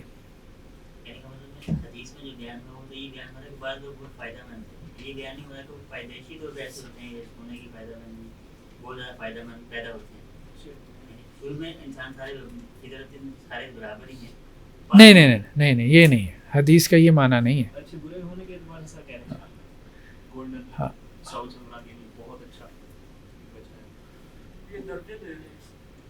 افلاطون اصل میں یہ کہہ رہے ہیں کہ جو آپ روح لے کے آ رہے ہیں نا، تو سب کی روح برابر نہیں ہے، سب کی روح جو ہے وہ برابر نہیں. حدیث میں روح کے الفاظ نہیں ہیں، یہ بات درست ہے، حدیث میں روح کے الفاظ نہیں. حدیث میں لیکن اس طرف اشارہ ہے کہ پیدائشی طور پہ انسان مختلف خصلتیں لے کے پیدا ہوتا ہے. جیسا کہ بعض دوسری روایتوں میں ہے، کچھ لوگ نرم دل پیدا ہوتے ہیں، کچھ سخت دل پیدا ہوتے ہیں. ٹھیک ہے، اور یہ تو ہمارا مشاہدہ بھی ہے نا کہ کچھ لوگ ذہین پیدا ہوتے ہیں. ہر بچہ ایک جیسا نہیں ہے، ہر بچہ ایک جیسا نہیں. یعنی اب آپ کہیں کہ انسان، اچھا اس پہ بھی دو بڑے فلسفے ہیں، یہ بھی فلسفے میں دو بڑی اپروچز ہیں کہ انسان کو کائنات نے بنایا ہے، یعنی جو کچھ میں ہوں یہ میں کائنات کی وجہ سے، اپنے انوائرمنٹ کی وجہ سے ہوں، یا میں نے انوائرمنٹ کو بنایا ہے، میرے ارد گرد جو انوائرمنٹ ہے وہ میری وجہ سے ہے. یہ دونوں اپروچز فلسفے میں چلتی ہیں. ٹھیک ہے، تو کسی حد تک بات ٹھیک ہے کہ ماحول آپ پہ اثر انداز ہوتا ہے، آپ ماحول پہ اثر کرتے ہیں، لیکن ماحول اثر انداز نہ بھی ہو تو کچھ خصلتیں ہم پیدائشی طور پہ لے کے آتے ہیں. جیسے کچھ بچے پیدائشی طور پہ غصیلے ہوتے ہیں، غصہ ہوتا ہے، غصے کے تیز، وہ اکتسابی نہیں ہے، پیدائشی طور پہ. کچھ بچہ جو ہے وہ سست ہے، پیدائشی طور پہ سست ہے. کوئی ڈرپوک ہے، پیدائشی طور پہ ڈرپوک ہے. کوئی بہادر ہے، پیدائشی طور پہ بہادر ہے، جینز میں، وراثت میں چلی آ رہی ہے اس کے بہادری.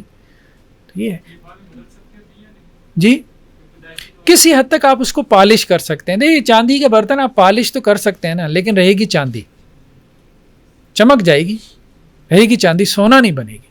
اتنی سی بات ہے. تو خیر بہرحال، تو افلاطون یہ کہتا ہے کہ ریاست کیا کرے گی، یعنی جو اسٹیٹ ہے وہ ایک تعلیمی نظام بنائے گی. ہاں، ایک تعلیمی نظام بنائے گی جس کے ذریعے سے وہ یہ جانچے گی کہ اس کی سول براؤن ہے، اس کی سلور ہے. یعنی ہمیں یہ تو اصولی طور پہ پتہ چل گیا نا کہ سب لوگ ایک جیسی سول لے کے نہیں آ رہے، لیکن ہمیں کیسے پتہ چلے گا کہ اس کے اندر براؤن ہے، اس کے اندر سلور ہے؟ کوئی ایویلیویشن تو آپ رکھیں گے نا، کوئی امتحان تو لیں گے نا. تو اس کے لیے ریاست کیا کرے گی؟ ایک ایجوکیشنل، ایک تعلیمی نظام بنائے گی. تو پہلی سطح پہ جو لوگ فیل ہو جائیں گے تو وہ پھر ورکرز بنیں گے. ورکر سمجھ رہے ہیں؟ ورکر عام کلرک ٹائپ، اور اسی طرح سے مزدور ٹائپ. ٹھیک ہے، فیکٹری میں کام کریں گے ہیں. ہاں وہ ہے، وہ کہہ رہے ہیں کہ ریاست جو ہے نا وہ ایک تعلیمی نظام بنائے گی جس کی 3 سطحیں ہوں گی. ٹھیک ہے، آپ کہہ لیں 3 ٹیسٹ بنائے گی آسانی کے لیے. ٹھیک ہے، پہلے ٹیسٹ میں جو فیل ہو گئے ان کو ورکرز میں آپ لے جائیں، ان سے ورکرز والا کام لیں، فیکٹریوں میں کام کریں، مزدوری کریں. ٹھیک ہے، کارخانوں میں کام کریں.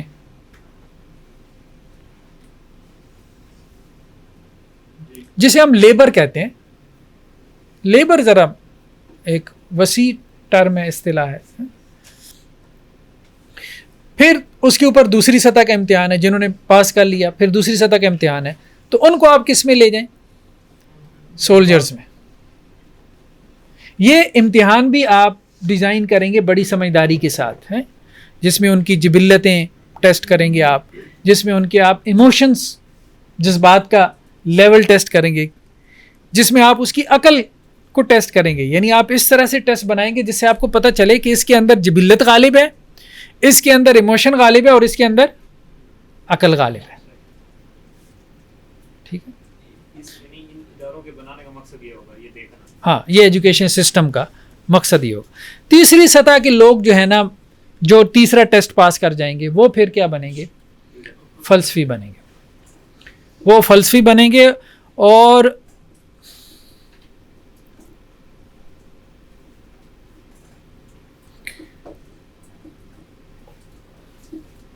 وہ یہ کہتے ہیں کہ یہ ہوگا 40 سال کی عمر میں. یہ کب ہوگا؟ 40 سال کی عمر میں. اب 40 سال کی عمر میں آپ نے مثال کے طور پہ ٹیسٹ لیا، ٹھیک ہے، کچھ لوگوں نے 40 سال کی عمر پختہ عمر ہے نا ایک، اب پتہ نہیں یہ عدد بھی اس نے کہاں سے لے لیا، یہ عدد بھی ہمارے ہاں قرآن نے اس کی طرف اشارہ کیا، ٹھیک ہے. اب وہ کہتا ہے کہ 40 سال کی عمر میں اس نے تینوں ٹیسٹ پاس کر لیے، آپ نے اس کو فلسفی کے لیے چن لیا، 10 سال آپ اس کو فلسفہ پڑھائیں گے مزید، یعنی پہلے ہی اس کا شعور غالب ہے. ہاں اب آپ اس کو 10 سال مزید فلسفہ پڑھائیں گے تاکہ اس کا شعور اور غالب آ جائے.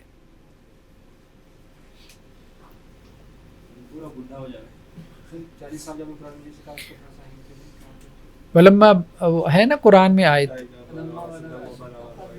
12 سنہ ہے، 40 سال کا آتا ہے نا، کہ قرآن نے کہا کہ وہ پختگی کی عمر ہے نا، اور نبوت بھی عام طور پہ 40 سال کی عمر میں ملتی رہی ہے نا، اللہ کے وسلم کو بھی 40 سال کی عمر میں ملی.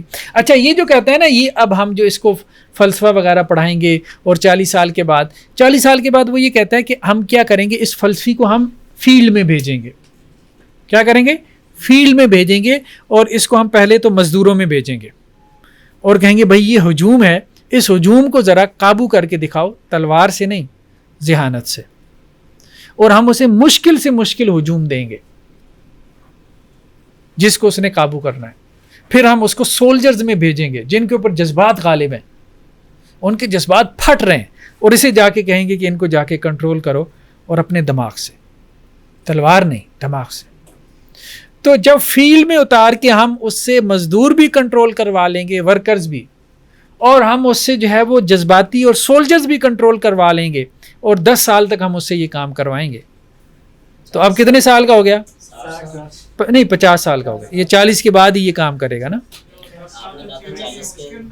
ہاں اسی کے اندر، ہاں وہ فلسفے کی تعلیم کے اندر یہ اس کا پریکٹیکل بھی شامل ہے نا. دیکھیں نا، یونیورسٹیوں میں صرف تعلیم نہیں نا ہوتی، پریکٹیکل ہی ہوتا ہے. یہ تو آپ لوگ صرف مدارس میں تعلیم حاصل کرتے ہیں، کوئی آپ کی لیب ہے ہی کوئی نہیں. وہاں کہتے ہیں یونیورسٹی میں لیب کے کریڈٹ آورز علیحدہ سے ہوتے ہیں. ایسا ہی ہے نا، جنہوں نے یونیورسٹیوں میں گریجویشن کی ہے ان کو پتہ ہے. خیر بہرحال، تو وہ یہ کہتا ہے کہ اب جو فیلڈ سے کامیاب ہو کے آ گیا تو اس کو ہم کہیں گے یہ فلسفی ہے. باقیوں نے فلسفہ پڑھا ہے، وہ جینون فلسفی نہیں ہے. 50 سال میں جا کے فیلڈ میں ہر جگہ پہ کامیاب ہو کے آ گیا، ہر سطح کے لوگوں کو کنٹرول کر کے اس نے دکھا دیا کہ میں ذہین آدمی ہوں. اور وہ یہ کہتا ہے کہ کیسے کنٹرول کرے گا؟ وہ بیسیکلی ان کے اوپر اپنی ذہانت کا روب ڈالے گا اور ان کے دلوں میں یہ بات بٹھائے گا کہ بھائی میں تم سے زیادہ ذہین ہوں، اس لیے تمہیں میری پیروی کرنی چاہیے. اور جب وہ یہ بات اپنے دل سے سمجھیں گے تو اس کا مطلب ہے کہ یہ جینون فلسفی ہے. اپنے استاد کے خلاف نہیں جا رہا. کس کہا تھا کہ بندہ اپنے آپ کو جو ذہین سمجھتا در حقیقت وہی نہیں، وہ عالم کی بات تھی. ہاں وہ عالم کی بات تھی. تو گویا اس کے نزدیک جینون فلسفی وہ ہے جو ہر سطح کے لوگوں کو، اچھا بعض فلسفی ایسے ہوتے ہیں نا، وہ ہوں گے بڑے فلسفی ہوں گے لیکن کسی کو بات سمجھا نہیں سکتے. اب بات سمجھ رہے ہیں نا، بات سمجھا نہیں سکتے. وہ کہتا ہے یہ جینوئن فلسفی نہیں ہے جو لوگوں کو بات نہ سمجھا سکے. بات ہی نہیں سمجھا سک رہا تو وہ کیسے ان پہ رول کرے گا, کیسے ان کو اپنے پیچھے لگائے گا. تو اس کا دماغ بھلے بڑا ہو, بہت بڑا ہو اس کا دماغ, لیکن ہر چھوٹے دماغ والے آدمی کے ذہن کے مطابق اس طرح سے گفتگو کرے کہ اس چھوٹے کو یہ احساس بھی نہ ہو کہ مجھے بات سمجھ نہیں آ رہی, اور اس کو یہ بھی احساس ہو کہ یار اس کا بہت بڑا دماغ ہے. یہ وہ کہتا ہے.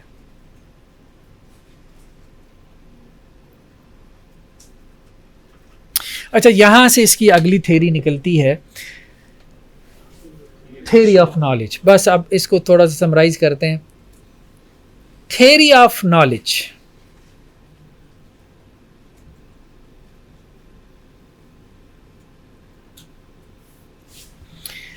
وہ کہتا ہے دیکھیں بات یہ ہے, ابھی تک جو ہم نے ڈسکس کیا ہے نا, تو ہم نے کہا جی حقیقتیں اصل میں 3 طرح کی ہیں. حقیقت ایک ہے ہی نہیں. ایک مسئلہ یہ بھی فلسفیوں نے بنایا ہوا تھا کہ حقیقت ایک ہے, ریئلٹی ایک ہے. تو اس ایک کو تلاش کرو کہ ریئلٹی کیا ہے, حقیقت کیا ہے. جیسے ہم اپنی زبان میں کہتے ہیں جی حق سچ ایک ہے, تو اب افلاطون نے کہا کہ نہیں, حق سچ ایک نہیں ہے. کتنے ہیں؟ 3 طرح کے. ہر لیول کا حق سچ اپنا ہے. ٹھیک ہے, تو یہاں سے اس نے اپنی تھیری آف نالج دی. اس نے کہا جس قسم کی حقیقت ہوگی اسی قسم کا ذریعہ علم ہوگا. جس قسم کا حق سچ ہوگا اسی قسم کا علم ہوگا, جو اس حق سچ کو معلوم کرنے کے لیے آپ حاصل کریں گے. جس قسم کی حقیقت ہوگی اسی قسم کا ذریعہ علم ہوگا.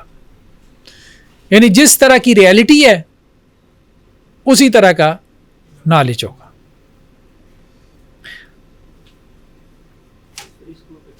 ہاں, اس کو آپ ایکسپلین کریں. وہ کہہ رہے دیکھیں, ایک تو اس نے سطح بنائی جبلی سطح.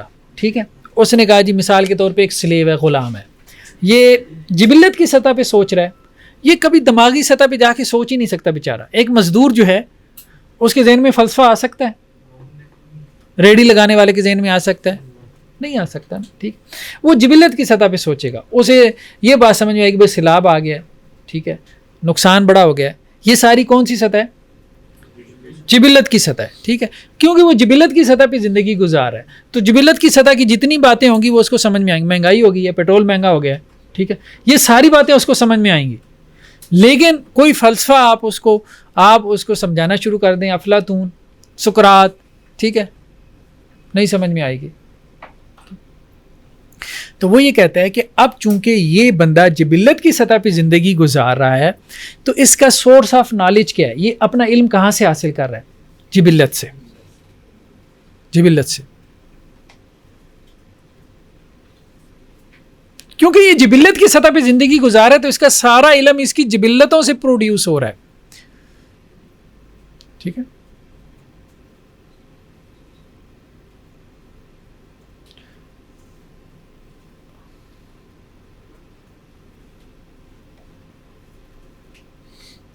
یعنی اس کے نزدیک کل نالج کون سا ہے؟ جو جبلت سے متعلق ہے. اب آپ سمجھ رہے ہیں یار, کتے کو ہر وقت کنسرن کس سے ہے؟ اس کے دماغ پہ ہڈی سوار ہے.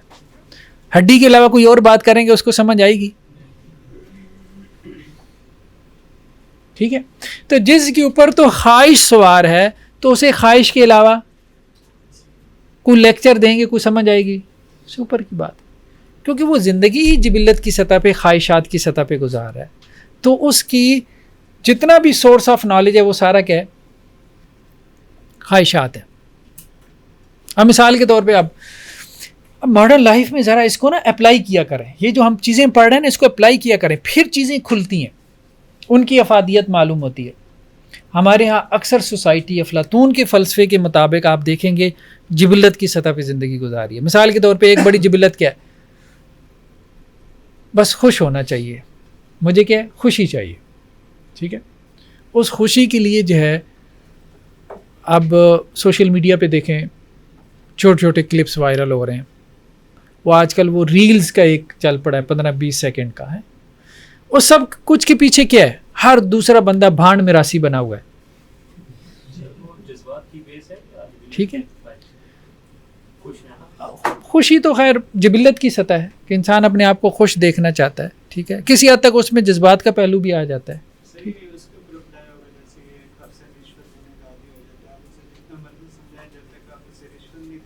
ہاں اسے سمجھ ہی نہیں آئے گی، ایسی بات ہے، ٹھیک ہے. رشوت خور کو جب تک آپ رشوت نہیں دیں گے اسے بات سمجھ ہی نہیں آئے گی، ٹھیک ہے. تو یہ بات ٹھیک ہے، یہ بات ٹھیک. بھوکے کو کھانا نہیں کھلائیں گے اور درس قرآن دیں گے تو اس کو نہیں سمجھ آئے گا، ٹھیک ہے. پہلے آپ اس کو کھانا کھلائیں پھر اس کو درس قرآن سمجھ میں آئے گا، ٹھیک ہے. آپ تو کھانا کھا کے آئے ہیں نا. جی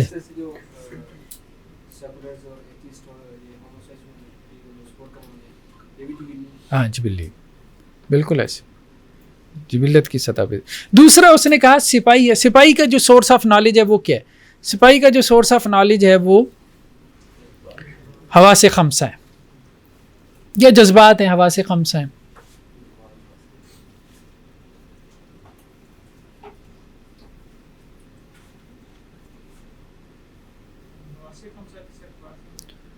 فائیو سینسز سے، یعنی سورس آف نالج مطلب وہ نالج کہاں سے لے رہا ہے، نالج کہاں سے لے رہا ہے، ٹھیک ہے. ذریعہ علم کیا اس کا، تو فائیو سینسز سے، ٹھیک ہے. مثال کے طور پہ میدان جنگ میں وہ دشمنوں کے ساتھ لڑ رہا ہے، ٹھیک ہے.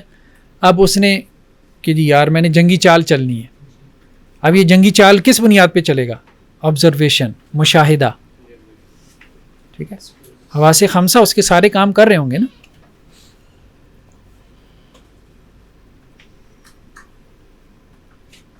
پھر اس کی بنیاد پہ اس کی اوپینین بدلے گی. تیسرا کیا ہے؟ فلسفی ہے. تو فلاسفرز کی اس نے کہا کہ جی دو قسمیں، ایک وہ ہیں جو دنیا کی سطح پر ہیں،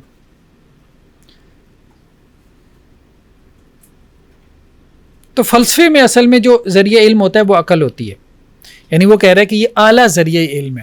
حواس کے ذریعے جو آپ علم حاصل کر رہے ہیں یہ ادنا درجے کا ہے، اور جو آپ امیجز سے علم حاصل کر رہے ہیں، غلام ہے وہ کس سے حاصل کر رہا ہے؟ امیجز سے.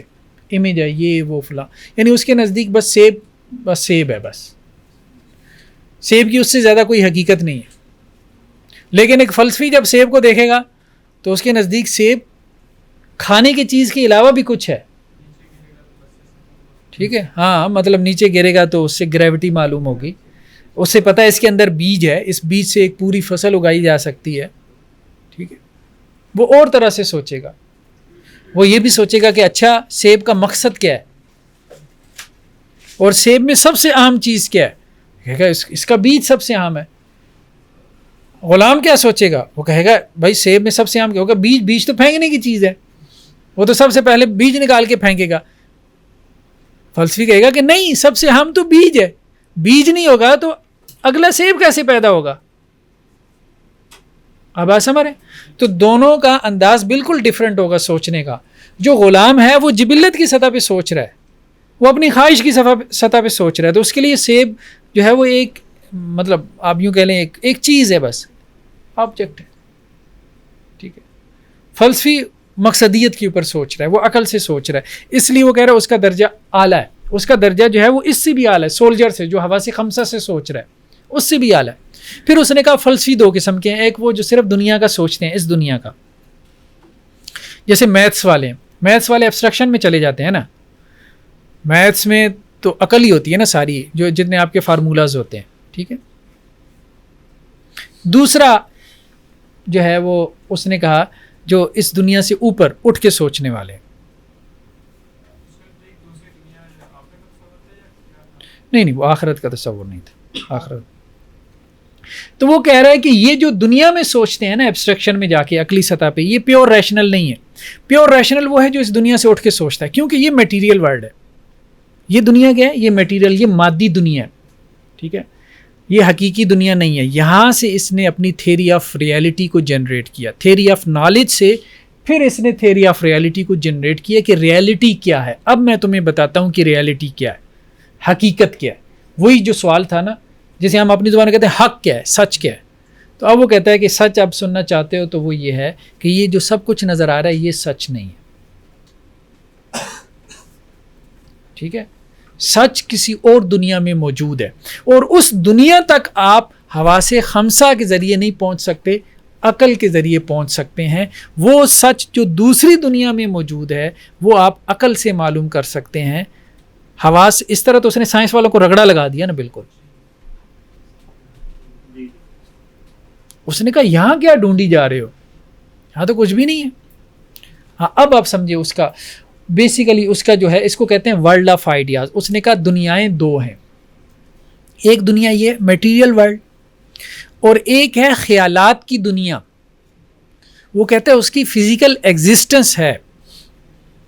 اب آپ سمجھ رہے ہیں خیالات تک کون پہنچتا ہے؟ عقل ہی پہنچتی ہے نا.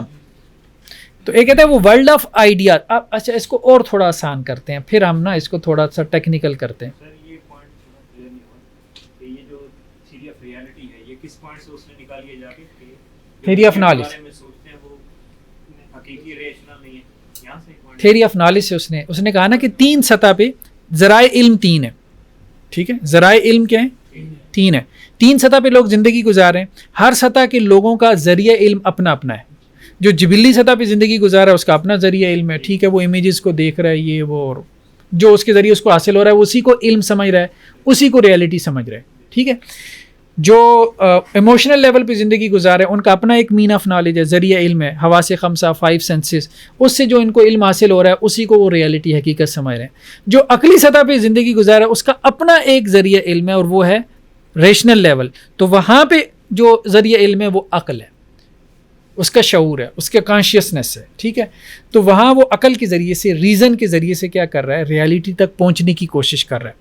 تو جو پیور ریشنل ہے. اس نے کہا ریشنل بھی 2 ہیں. ایک وہ ہیں جو دنیا میں جو ہے وہ ریشنلٹی تلاش کر رہے ہیں, تو اس میٹیریل ورلڈ میں ریشنلٹی ہے ہی نہیں. ٹھیک ہے, تو سر اس سے اگر یہ حقیقت نہیں ہے تو اسے کیا کہتا ہے کہ اس کے علاوہ ایک دنیا ہے, کیا کہتا ہے؟ آپ یوں سمجھے, اصل میں افلاطون یہ کہتا ہے کہ دنیا میں جتنے گھوڑے ہیں, پہلے اس کو مثال سے سمجھے. ٹھیک ہے, دنیا میں جتنے گھوڑے ہیں مثال کے طور پہ, یہ سب گھوڑے ناقص ہیں, کوئی بھی گھوڑا کامل نہیں ہے. کیونکہ ہر گھوڑا جب آپ دیکھیں گے نا تو اس گھوڑے کے بارے میں آپ کے ذہن میں خیال ہوگا کہ یار اگر یہ ایسا ہوتا تو اور خوبصورت ہو جاتا. یعنی اس کا کمنٹ یہ ہے. ٹھیک ہے, ابھی ہم مذہبی بات نہیں کر رہے, ہم اس کی بات کر رہے. تو وہ کہہ رہا ہے یہ ہر چیز میں انسان نقص تلاش کر لیتا ہے. ٹھیک ہے, تو اب یہ ساری چیزیں کیا ہیں, ناقص ہیں. تو اس کا مطلب یہ ہے کہ کوئی کامل گھوڑا ہونا چاہیے جس کی یہ ناقص کاپی ہیں. تو وہ کہتا ہے کہ وہ جو کامل گھوڑا ہے وہ کسی اور دنیا میں ہے, جس دنیا کو وہ کہتا ہے ورلڈ آف آئیڈیاز. آپ اس کو ایک اور طرح سے سمجھیں, ابھی بھی صحیح نہیں ہوا. اس کی بات بڑی گہری بات ہے. سارا فوکس عقل پر کیا ہے. ایک جملہ میں بولتا ہوں, تخیل جو ہے نا, تخیل سمجھتے ہیں آپ, امیجینیشن, آپ امیجن. تخیل ہمیشہ مشاہدے سے بڑا ہوتا ہے. ٹھیک ہے,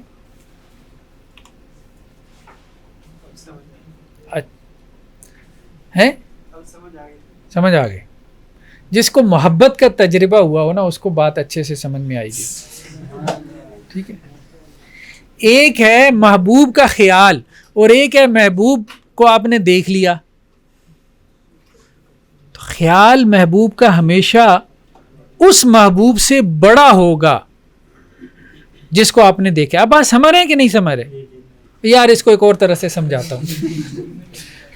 آپ نے دیکھا ہوگا کہ لوگ ناردرن ایریاز میں جاتے ہیں, ٹھیک ہے, وہاں آپ نے پہاڑ اور یہ سارا کچھ دیکھا. ٹھیک ہے, لیکن جب آپ اس کو امیجن کرتے ہیں تو وہ امیجینیشن اس سے بہت بڑی ہوتی ہے جو آپ وہاں جا کے دیکھتے ہیں, خوبصورت ہوتی ہے. اب آپ سمجھ رہے ہیں؟ ایک اور مثال دے دوں. آئنسٹائن نے بھی کہا تھا کہ شادی کا خیال. آپ سمجھ نہیں بات, شادی سے بڑا ہے, ایسا ہی ہے نا. شادی کا خیال ہمیشہ شادی سے بڑا ہوتا ہے.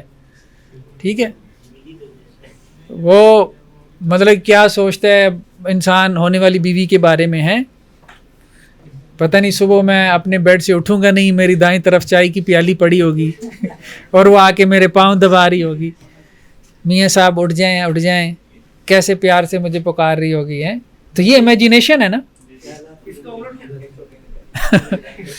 تو اچھا, اس پہ میں نے ایک لکھا ہے آرٹیکل, وہ بھی کبھی فیس بک پہ پڑھیں. ہمارے یہاں ایک اور چیز ہے, امیجنری فرینڈس. کبھی یہ اصطلاح سنی ہے؟ آپ اپنے خیالوں میں کچھ اپنے دوست بنا لیتے ہیں جن کے بارے میں آپ سوچتے رہتے ہیں. وہ اپوزٹ جینڈر کی بھی ہو سکتے ہیں بعض اوقات. شادی نہ ہوئی ہو تو بندہ ایسی خیالوں میں کوئی بنا لیتا ہے.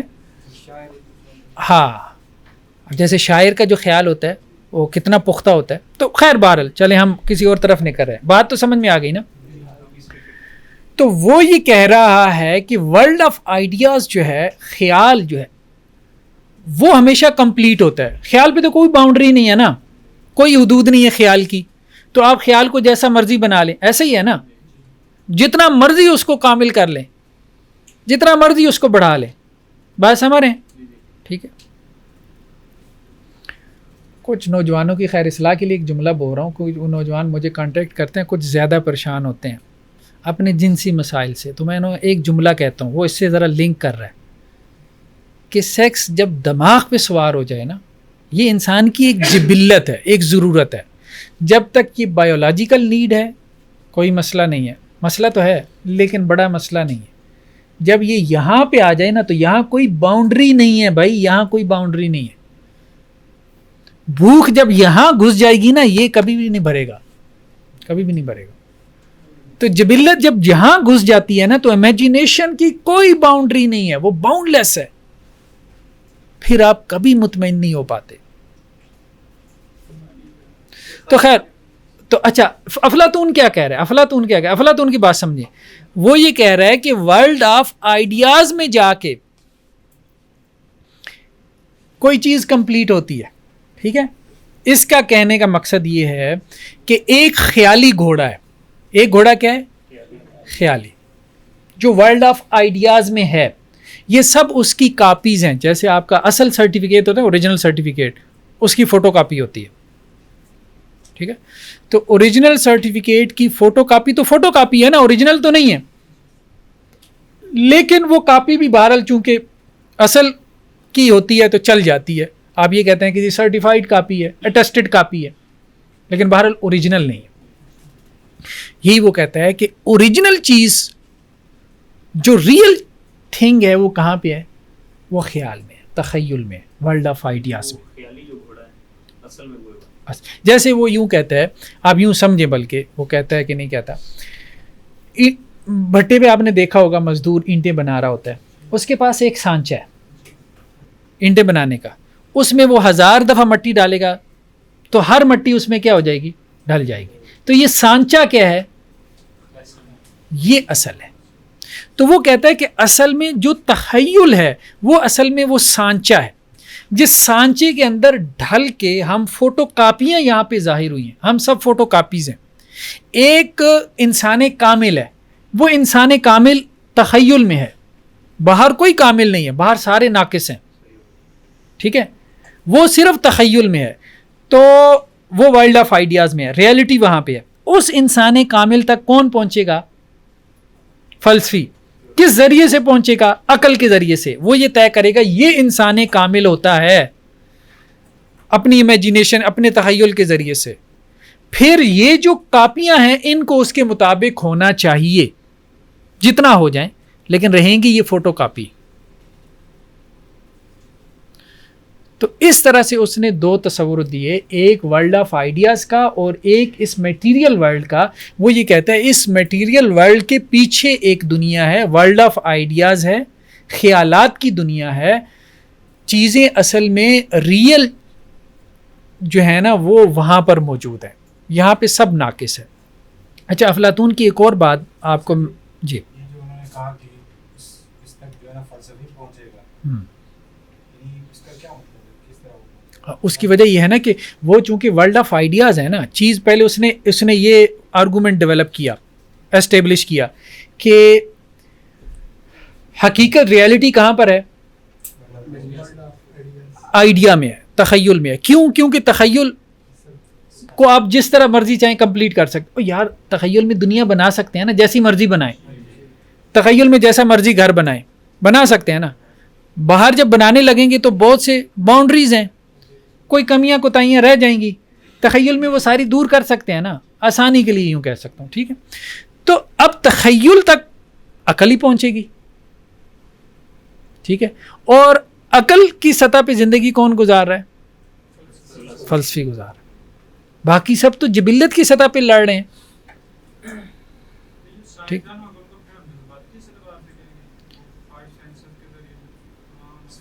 وہ یہ بات جو خارج کے طور پر نہیں کرنا، اپنے ذہنی طور پہ کر. ہاں ہاں نہیں، یہ ایک اور بات کر رہے ہیں. یہ کہہ رہے ہیں کہ مزدور آدمی بھی تو سوچ رہا ہوتا ہے نا. دیکھیں مزدور وہ یہ کہتا ہے کہ مزدور جو سوچ رہا ہے نا اس کے دماغ میں امیجز ہیں، آئیڈیاز نہیں ہیں. وہ امیجز جبلت کے تابع ہیں، یعنی اس کی جبلت جو ہے نا جس طرف اس کو کھینچ کے لے رہی ہے. وہ کیا ہے؟ وہ سوچے گا عورت کے بارے میں. ٹھیک ہے، وہ سوچے گا مطلب میکڈونلڈ کے برگر کے بارے میں، وہ سوچے گا آئی فون کے بارے میں. اس کے ذہن میں وہ امیجز آئیں گے، تھیریز نہیں آئیں گی. کوئی اخلاقی فلسفہ نہیں آئے گا، کوئی کردار کی ڈیولپمنٹ نہیں آئے گی، کوئی سوسائٹی کی تعمیر کی بات اس کے ذہن میں نہیں آئے گی، کوئی دنیا پہ حکومت کرنے کی بات نہیں آئے گی، کوئی معاشرے کو سنوارنے کا فلسفہ اس کے دماغ میں نہیں آئے گا. اس کے دماغ میں جتنے امیجز آئیں گے جیسے کارٹون میں ٹام اینڈ جیری میں ہوتے ہیں، وہ ساری اس کی جبلتوں کے حوالے سے ہوں گے، جس سے اس کی کوئی نہ کوئی جبلت کی سیٹسفیکشن ہو رہی ہوگی. اب آپ سمجھ رہے ہیں؟ تو اس کے سوچ کو وہ آئیڈیا کہتا ہی نہیں. آئیڈیا بیسیکلی ایک ٹرم ہے نا. ٹھیک، وہ موٹو پتلو کے کارٹون میں جو آئیڈیا آتا ہے نا وہ والا نہیں، آئیڈیا. سر یہ وہ کہہ رہا ہے کہ ورلڈ آف آئیڈیاز ریئلٹی ہے، جو میٹیریل ورلڈ ہے یہ ریئلٹی نہیں ہے. لیکن سر انسان ناقص کے ذہن میں تو آئیڈیاز آتے ہیں اور اس میں ہی انسان کامل ہے. اصل تو یہ ہے، اصل تو یہی ہے حقیقت، ریئلٹی یہی ہے جس کے، کیونکہ انسان تو یہاں پر ہے نا، تو انسان کے ذہن میں جو ساری امیجنیشن آتی ہے، امیجنیشن میں جو انسان کامل ہے وہ اصل تو نہیں ہونا. اصل تو یہ ہے. اصل میں وہ یہ کہہ رہا ہے کہ یہ جو ہمیں نظر آ رہا ہے نا میٹیریل ورلڈ یا مادی دنیا، یہ کاپی ہے. یہ انسان چونکہ جبلی سطح پہ زندگی گزار ہے، اس کو تو جبلت کے علاوہ پتہ ہی نہیں. جو ایموشنل لیول پہ ہے اس کو جذبات کے علاوہ کچھ نہیں پتہ. جو ذرا شعوری سطح پہ آ گیا نا تو اس کا کنیکشن ہو گیا، مطلب اس کی بات ہم سمجھنے کی کوشش کریں نا، وہ ایک علیحدہ بات ہے کہ ہم اس سے ایگری کرتے ہیں کہ نہیں.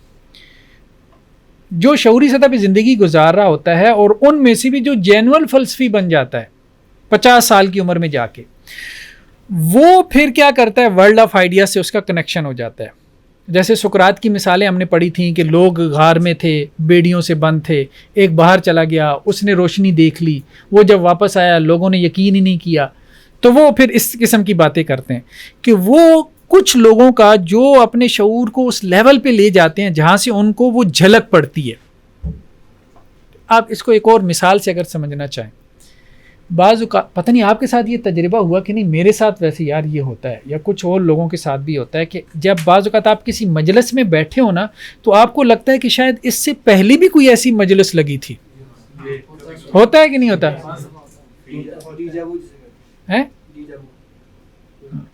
ہاں. تو اب یہ سب کیا ہے؟ ٹھیک ہے، تو گویا وہ یہ کہتا ہے کہ اس فلسفی کو جھلک پڑتی ہے کہ ریالٹی کچھ اور ہے اور وہ کہیں اور موجود ہے. ٹھیک ہے، وہ جب بہت شعور کی سطح پہ چلا جاتا ہے تو پھر وہ فلسفی یہ بتاتا ہے کہ اصل میں حقیقت ہوا. اچھا، افلاطون کے بارے میں یہ بھی آتا ہے کہ وہ آرٹسٹوں کے خلاف تھا بہت. آرٹسٹ سمجھتے ہیں؟ مثال کے طور پہ یہ جو مصور ہے یہ آرٹسٹ ہے. ٹھیک ہے، وہ اس لیے خلاف تھا، وہ کہتا تھا میری ریاست میں ان کی کوئی گنجائش نہیں. مطلب ان کو ہم نکال دیں گے اپنی ریاست سے. اس کی وجہ کیا تھی؟ وہ یہ کہتا تھا کہ اصل میں یہ جو آرٹسٹ ہے یہ فوٹو کاپی کی بھی فوٹو کاپی بنانے میں لگا ہوا ہے. تو یہ تو ریالٹی کو تھرڈ کلاس میں لے کے جا رہا ہے. ہم چاہ رہے ہیں کہ بھائی فوٹو کاپی سے اوریجنل کی طرف سفر کرو, اور یہ ہمیں فوٹو کاپی سے پھر اگلی فوٹو کاپی کی طرف, یعنی اور جو ہے وہ کرپشن کی طرف لے کے جا رہا ہے. تو اس لیے وہ آرٹسٹوں کے بہت خلاف تھا. اب بات سمجھ رہے ہیں نا اس کی؟ یعنی جو اس کی چیزیں یہ حقیقت وہ دوسری دنیا میں, وہ دوسری دنیا وہ اپنے تخیلات کو کہتا ہے. ہاں, اس کو وہ ورلڈ آف آئیڈیاز کہتا ہے. آپ یوں کہہ لیں وہ خیالات کی دنیا آپ کہہ سکتے ہیں, ٹھیک ہے. کی دنیا کو لامحدود کہہ سکتے ہیں. لامحدود دیکھیں, خیالات کی دنیا جو ہے نا, سوچنا پڑے گا اس پہ. کوئی نہ کوئی لمٹ ہوتی ہے.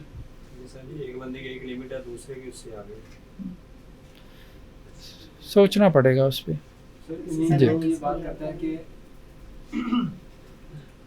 ایک فلسفی جو بیٹھا ہو کسی مجلس, وہ سوچتا ہے کہ میرے پہلے بھی کوئی ایسی مجلس ہو چکی ہے یا کوئی اور مجلس اس کے ذہن میں آتی ہے. اس کو جو ملٹی ورس کی جو تھیوری پیش کرتے ہیں وہ اس کو اسی اعتبار سے دیکھتے ہیں, اور جو کئی جنموں کا پیش کرتے ہیں وہ اس کو اسی اعتبار سے دیکھتے ہیں. دیکھیں, ہم اس وقت یہ نہیں کہہ رہے کہ ہمیں افلاطون کے فلسفے پہ ایمان لے کے آنا ہے, ٹھیک ہے. ہم نے صرف سمجھنا ہے کہ افلاطون نے کیا کہا, اور ہم نے یہ سمجھنا ہے کہ افلاطون کس طرح سے مذہب کے لیے مفید ہو سکتا ہے. اگر ہو سکتا ہے, جیسے ہم نے کہا ساکریٹیز میتھڈ آپ اٹھا لیں, بس کیا حرج ہے. مطلب صرف اتنی بات اٹھانے میں کہ جی اگلے سے آپ سوال کرنا شروع کر دیں, ٹھیک ہے, اچھی چیز ہے, اگلے کو ذرا احساس دلائیں. اسی طرح سے افلاطون کی جو فلسفہ ہے اس میں ہمارے لیے کیا کوئی بیسک جو ہے وہ چیز ہمارے لیے مفید ہو سکتی ہے, وہ یہ کہ بھائی یہ دنیا ریالٹی نہیں ہے. کم از کم ہم دونوں اس پہ تو متفق ہیں نا, ریالٹی کسی اور دنیا میں ہے. ہم کہتے ہیں وہ نہیں ہے, بیسیکلی اصل میں کیا ہے, جنت اور جہنم, آخرت کی دنیا, عالم آخرت ہے. یہ مادی دنیا کیا ہے, یہ بیسیکلی جو ہے وہ ہم اس کو فانی کہہ دیتے ہیں. وہ اس کو کہتا ہے جی یہ فوٹو کاپی ہے. فوٹو کاپی کا مطلب 2 نمبر بھی ہو سکتا ہے, ٹھیک ہے. میٹیریل ورلڈ ہے, مادہ ہے, کرپٹ ہو جائے گا, ختم ہو جائے گا سارا کچھ. اچھا, افلاطون خدا کا قائل تھا کہ نہیں قائل تھا؟ وہ اصل میں خدا کو جو ہے نا وہ کریٹر نہیں مانتا, وہ خدا کو جو ہے وہ ڈیزائنر مانتا ہے. اب بات سمجھ رہے ہیں؟ اس کی وجہ یہ ہے, وہ یہ کہہ رہے ہیں کہ ریالٹی یہ نہیں ہے, یہ سب کیا ہے, یہ آپ یوں سمجھ لیں شیڈو ہے. کس کا؟ جیسے میرا شیڈو ہے نا, تو اصل تو میں ہوا. تو اسی طرح سے ہم سب کی اصل کہاں پہ موجود ہے؟ ورلڈ آف آئیڈیاز میں, جس کے یہ شیڈو پڑے ہیں یہاں پہ. یہ سب ہمیں شیڈوز نظر آ رہے ہیں. یہ ریالٹی ہے ہی نہیں, اس کے پیچھے پڑے ہوئی ہو, ٹھیک ہے, اس کو فرول لے ہو, اس کو ایکسپلور کر رہے ہو, اسی کو حقیقت سمجھ بیٹھے ہو. یہ ہے ہی نہیں. حالانکہ بات سمجھ رہے, یہ سب تو مطلب ایسی ہے, کرپشن ہے. تو اصل تو وہ پیچھے ہے. اچھا, وہ جو کہہ رہے ہیں نا, وہ جو اوریجنل ہے, وہ اوریجنل بھی کیا ہے, آئیڈیاز ہیں. تو اب آئیڈیاز جو ہے نا, خدا نے ان کو ڈیزائن کیا ہے. صحیح معنوں میں تو وہ خدا کا بھی قائل نہیں ہے. ہم انشاءاللہ وحدت وجود میں جا کے اس مسئلے کو کھولیں گے. لیکن فلسفی عام طور پہ کہہ دیتے ہیں کہ وہ خدا کو کریٹر نہیں مانتا, ڈیزائنر مانتا ہے. ان دا سینس کہ کریٹ تو کچھ ہوا ہی نہیں نا. ریئل ورلڈ میں کچھ بھی کریٹ نہیں ہوا. ریئل ورلڈ میں کیا ہوا؟ صرف تخیلات ہیں. تخیلات, خیال بھی تو پیدا ہوتا ہے نا, ٹھیک ہے. تخیلات کی آپ یوں کہ ڈیزائن ہوئے. بنیادی نظریہ تو ظاہری بات ہے کہ ورلڈ آف آئیڈیاز اسی سے صوفیوں نے عالم امثال کا کانسیپٹ لیا. صوفیوں کے ہاں آپ ایک اصطلاح آپ نے دیکھی ہوگی, عالم امثال, وہ یہی ہے, افلاطون سے لیے. تو اس کی کوئی دلیل نہیں ہے, مذہب میں کوئی دلیل نہیں ہے, مذہب میں اس کی کوئی دلیل نہیں ہے کوئی ورلڈ آف آئیڈیاز ہے, ٹھیک ہے, یعنی فزیکلی کوئی ایگزسٹ کر رہی ہے, ایسا نہیں. ہاں, ورلڈ آف آئیڈیاز سے آپ کی مراد یہ ہے کہ تخیلات کی دنیا, ہم میں سے ہر بندہ تخیلات کی دنیا میں رہتا ہے, ٹھیک ہے. لیکن ان تخیلات کی دنیا میں سب کا کیا ہے, گھوڑا اپنا اپنا ہے. بھائی سب کا جو کامل درجے کا بھی گھوڑا ہوگا وہ اپنا اپنا ہی ہوگا نا, ٹھیک ہے. کوئی یونیورسل تو نہیں ہوگا, ایبسلیوٹ بھی نہیں ہوگا, فاؤنڈیشنل بھی نہیں ہوگا. جی, یہ تصور جو حضرت صاحب پیش کر رہے ہیں افلاطون, یہی تصور ڈیکارٹ نے نہیں پیش کیا، ان دونوں کے تصور میں فرق تھا، وہ بھی تو یہی کہتا ہے کہ یہ دنیا کی کوئی حقیقت نہیں ہے. نہیں اس نے کہا اس کی اپروچ اور تھی، وہ یہ کہتا تھا کہ ہر چیز میں شک سے جو ہے وہ آغاز کرو. ٹھیک ہے، اس کو کہتے ہیں اسکیپٹک اپروچ، یعنی شک کی نگاہ سے ہر چیز کو دیکھو. ایک ہے نا بلیف سے آغاز کرو، وہ کہتا تھا نہیں، ہر چیز کو شک سے دیکھو، شک کرنے کے بعد پھر اگر جو ہے نا وہ آپ یقین پہ پہنچ جاؤ تو پھر ٹھیک ہے. وہ اصل میں اس اپروچ کے تحت کہہ رہا تھا کہ اس کو بھی ذرا شک سے دیکھو کہ یہی اصل نہ ہو جو میں یہی نقل ہو جو میں جاگ رہا ہوں اور وہ اصل ہو. یعنی ہر چیز میں ذرا شک کر کے دیکھو نتیجہ کیا نکلتا ہے.